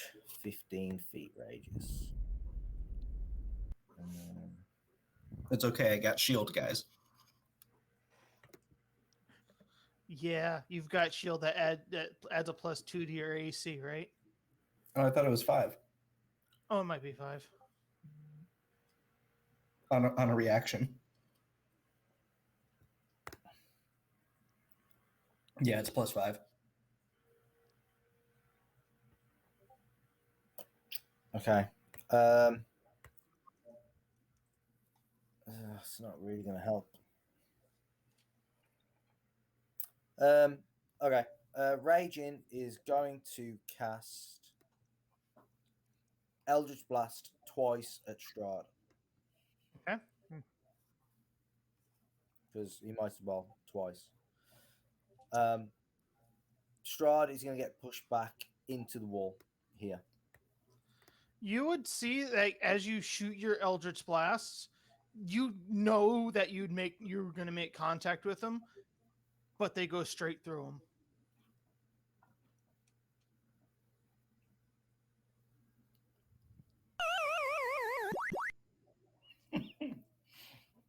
Like, Okay, that one was pretty good. make a wisdom check or an intelligence check, whichever you'd like. Like they literally go straight through him. Like he doesn't dodge them.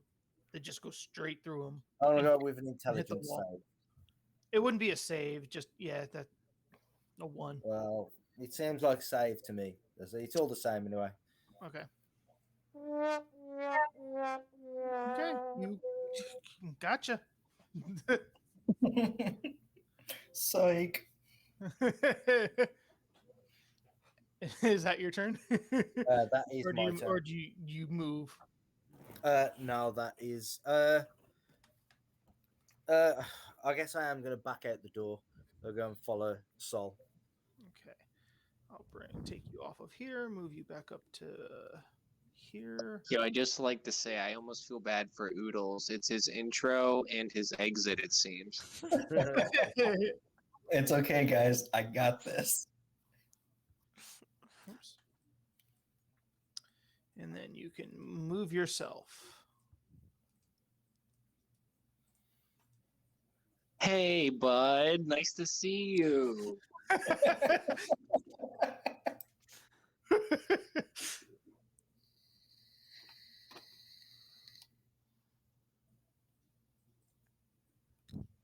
How'd you get over here?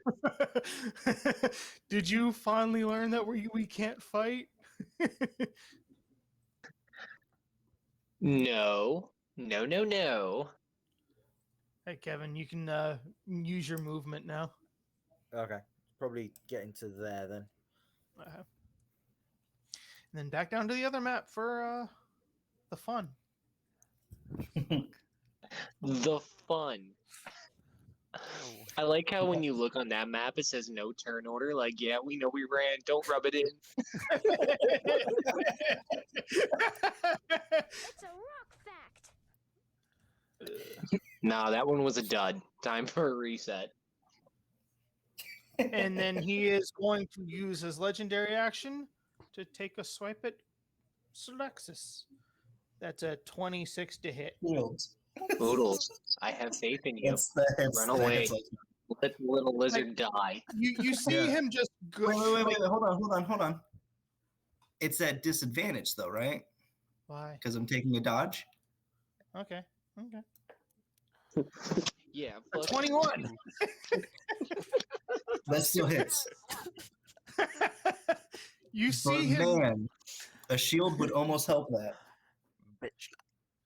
You see him wind up his fist, and he just comes right at your face with his punch, and you kind of do one of those "don't hit me" kind of things where you're trying to shield your face, and Yeah, his fist just goes straight through your head, like doesn't hurt. I'm so dead. And then he pulls back out, and you just hear him laugh, and he melts away. Oh, Yeah, I would. It was an illusion. Yeah, as he does that, I think Sirexis would actually cast shields, whether it was going to help or not. But he would go to defend, and a shield would a shield would go up, but obviously nothing happens. And once he sees that Strahd is gone, he's probably just trembling, and he drops his sword, and he kind of like slumps to the wall and probably just like faints. I would think would be his reaction here. Oodles. Now I don't know if Oodles. No, he's fucking off. He does not care. He does not know you. He is turned into a goose and flying the fuck out of there. Man, don't I feel stupid? I was gonna say, I don't know if Oodles like notices that maybe he just teleported away and I'm actually dead, or he's like, dude, he just ripped his brain out of his head. And do Oodles and Siraxis go back up to join the party? I don't know. Siraxis has fainted. Oodles, are you dragging Siraxis up the stairs? As a goose. As a goose? Come on. Geese don't drag shit. Then I'm leaving you. You're going back up the stairs. Yeah. And then I think Siraxis and Oodles. I think this is a good spot to end the session. Yeah, it is. You know, in advantage of everything we've seen here, so we know we manhandled the right hand man. He is fucked up. So we know that, you know, next week when Ordin, Ragnar, and Iris are playing, they don't have to deal with his crazy ass. So our party could at least know that we took a big hit. But And somewhere in the castle, there is an actual Strahd, not an illusion. Hey! You don't tell me that. I ran away. That was real strong. One would think that it's probably on the upper levels. Yeah, people are like all for one or one for all, and Soul's like, nah, all for me. Fuck you guys. Soul was about to cast haste on herself. Yeah. Yeah, she's like, well, it's time to skedaddle. Lord have mercy, Derek. You scared the shit out of like you called me so I was expecting like skeletons or poltergeist or like something undead, and you're like, oh no, here's Strahd. And I'm not kidding. When I looked at my spell sheets and I was like, ruh-roh. I was like, wait, I have nothing. Oh, there is nothing I can. Oh, you know what I could do? Run away. And I have nothing else I could do. Goodbye. No qualms. I feel fine. That was a great option. Yeah. Y'all couldn't see it, but when Kai was like, I wonder if Strahd's got a good wisdom, I was going, because he has legendary resistances. So it doesn't matter how good his wisdom is. Right. Because I made that mistake before, because I was like, I'm going to hold person him, and yeah. I kind of feel sorry for Kai. In both combats, everything that Kai tried to do was just ineffective. It's like I'm gonna increase the size of the spider that's gonna do no damage, no piercing, or poison. Can't them. even rocket. can't And even then- restrain them. And then I'm gonna do web. I'm gonna web him. No, that doesn't work either. Then it's like I'm gonna hit him with flame blade. And it's like, yeah, that's just resisted also. And then like, yeah, I'm gonna try and hold Strahd or what polymorph Strahd, and it's like, yeah, that's not gonna work. That's why we. Dude, I was feeling, and then we choose to just abandon him, and it's like, so not only did he just accidentally get spocked on everything, but we sacrificed him to the blood god. Like, Well, He wasn't even making bad decisions. Those were honestly decent. No, they were choices. great they ideas. really were. That's why we left him in the mud the first time. well, I was It's too OP. I was measuring my distances because I was like, do I have to lightning lure him? So I was literally going to lasso you with a lightning leash, effectively, and yank you to me. So like we could run, but it was a case of I wouldn't have had enough movement for myself to then move. I'm like, oh, what do I do? So in the end, I decided to just try and push Strahd back, and just keep knocking him back like 20 feet Mhm. if I hit him twice.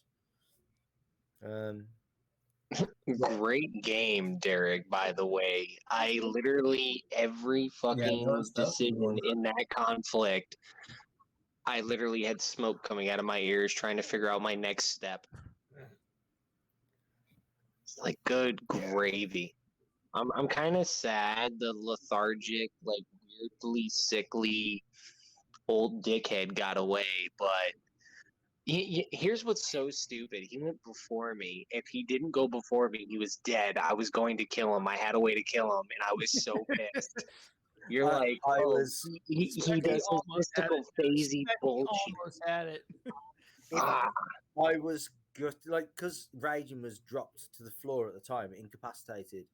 I couldn't say anything. I just wanted Nathan to go and stab him. I just wanted Caraxes to go and stab him. Like he would have had sneak attack. He would have had advantage. Like Mhm. because No, it was all there. At that point, I was like, The yeah, wyvern I was just there. like, just go and No, stab him. the wyvern was And, gone, but either I way, couldn't- yeah. Yeah, just I couldn't say anything. I was like, ah. yeah, Derek, that grin you had. What on I your learned face, from that, you know, it got so much bigger when Nathan didn't stab you because you knew you were going to get away, you little bastard, and I was pissed. I was like, I can't get away. yeah. No, So even if he didn't I kill have Spectre, he was gonna severely get away. underestimated. He also has Misty Step, so he would have Misty stepped away and then ran. But Misty Step's still within line of sight, and it's Mhm. still only 30 feet, and Caraxes has got dashes. Hmm. So Yeah, no, I And- take responsibility and for that one there. See, when Derek if moved Raging the had got Shadow up Demon, sooner, he could have chased him.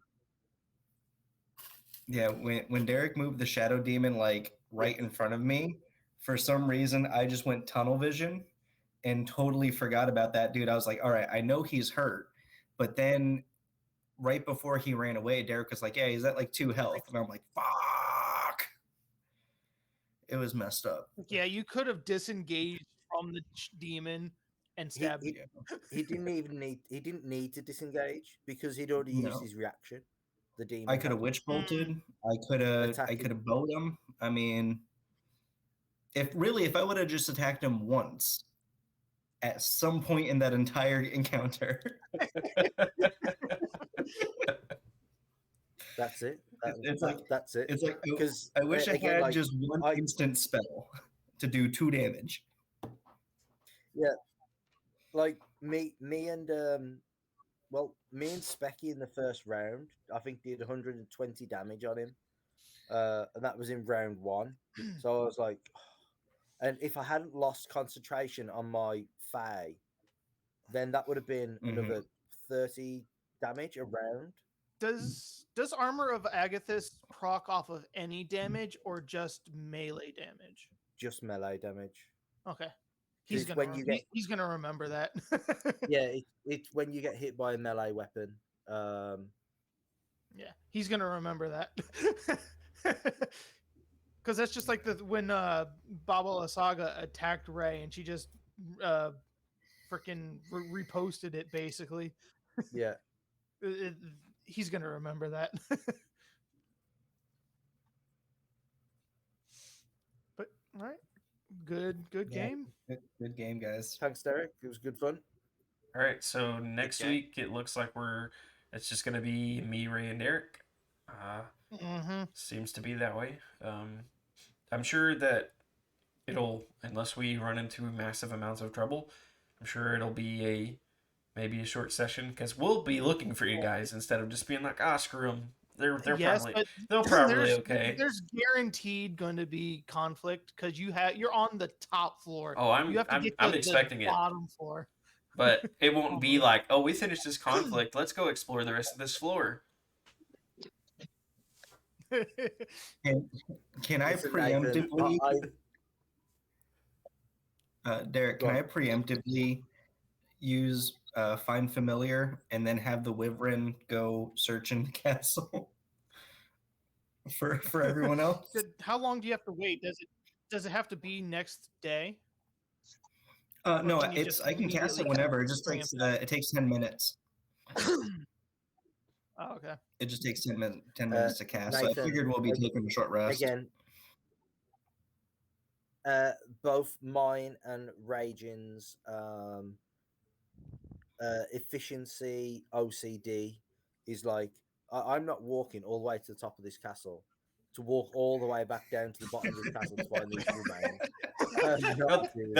That's completely fair for your character. I'm just saying that it's just funny that we have that side of the party all down there on the bottom floor, and then at the top floor, the rest of the party is like, we got to get back down there and make sure everybody's okay. I mean, we only went. It's just two people were switched. 3 rooms.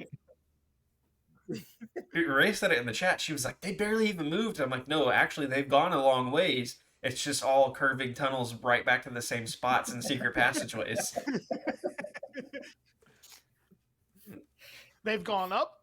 They've gone down. They've come back up. They've gone. Because if you look at that last map where you all run from, it's back there, like right where you started, but it's back like through a secret passage and down some stairs, through the escalator, and like it's a booby trap. It's a booby trap castle. What do you expect? Well, next session we'll find all the traps. Since they didn't find any this session. and you have no scouts and no Find Familiar. We'll send Ordin ahead. He'll find them all. It's like you're 3 clunky characters just going clunk, clunk, clunk, clunk around a castle. We'll send the freaking goose guy ahead. Oh, he's sleeping. Just start kicking him down the hallway. Honk. All right, everybody. Hope you guys enjoyed. Thanks for hanging out in the chat. If you're watching the VOD later on YouTube, we appreciate that. We would really appreciate a like and a subscribe. It helps a lot. We'll be back again next week for more Curse of Strahd. Any parting words from anybody before we go? I still haven't told my Subway story. We can do that after, Tyler. All right. I have one last parting thing before we go, and then we'll sign off. Wait a minute. Well, that's lame. I will eat my neighbors. And we'll see you in another dimension.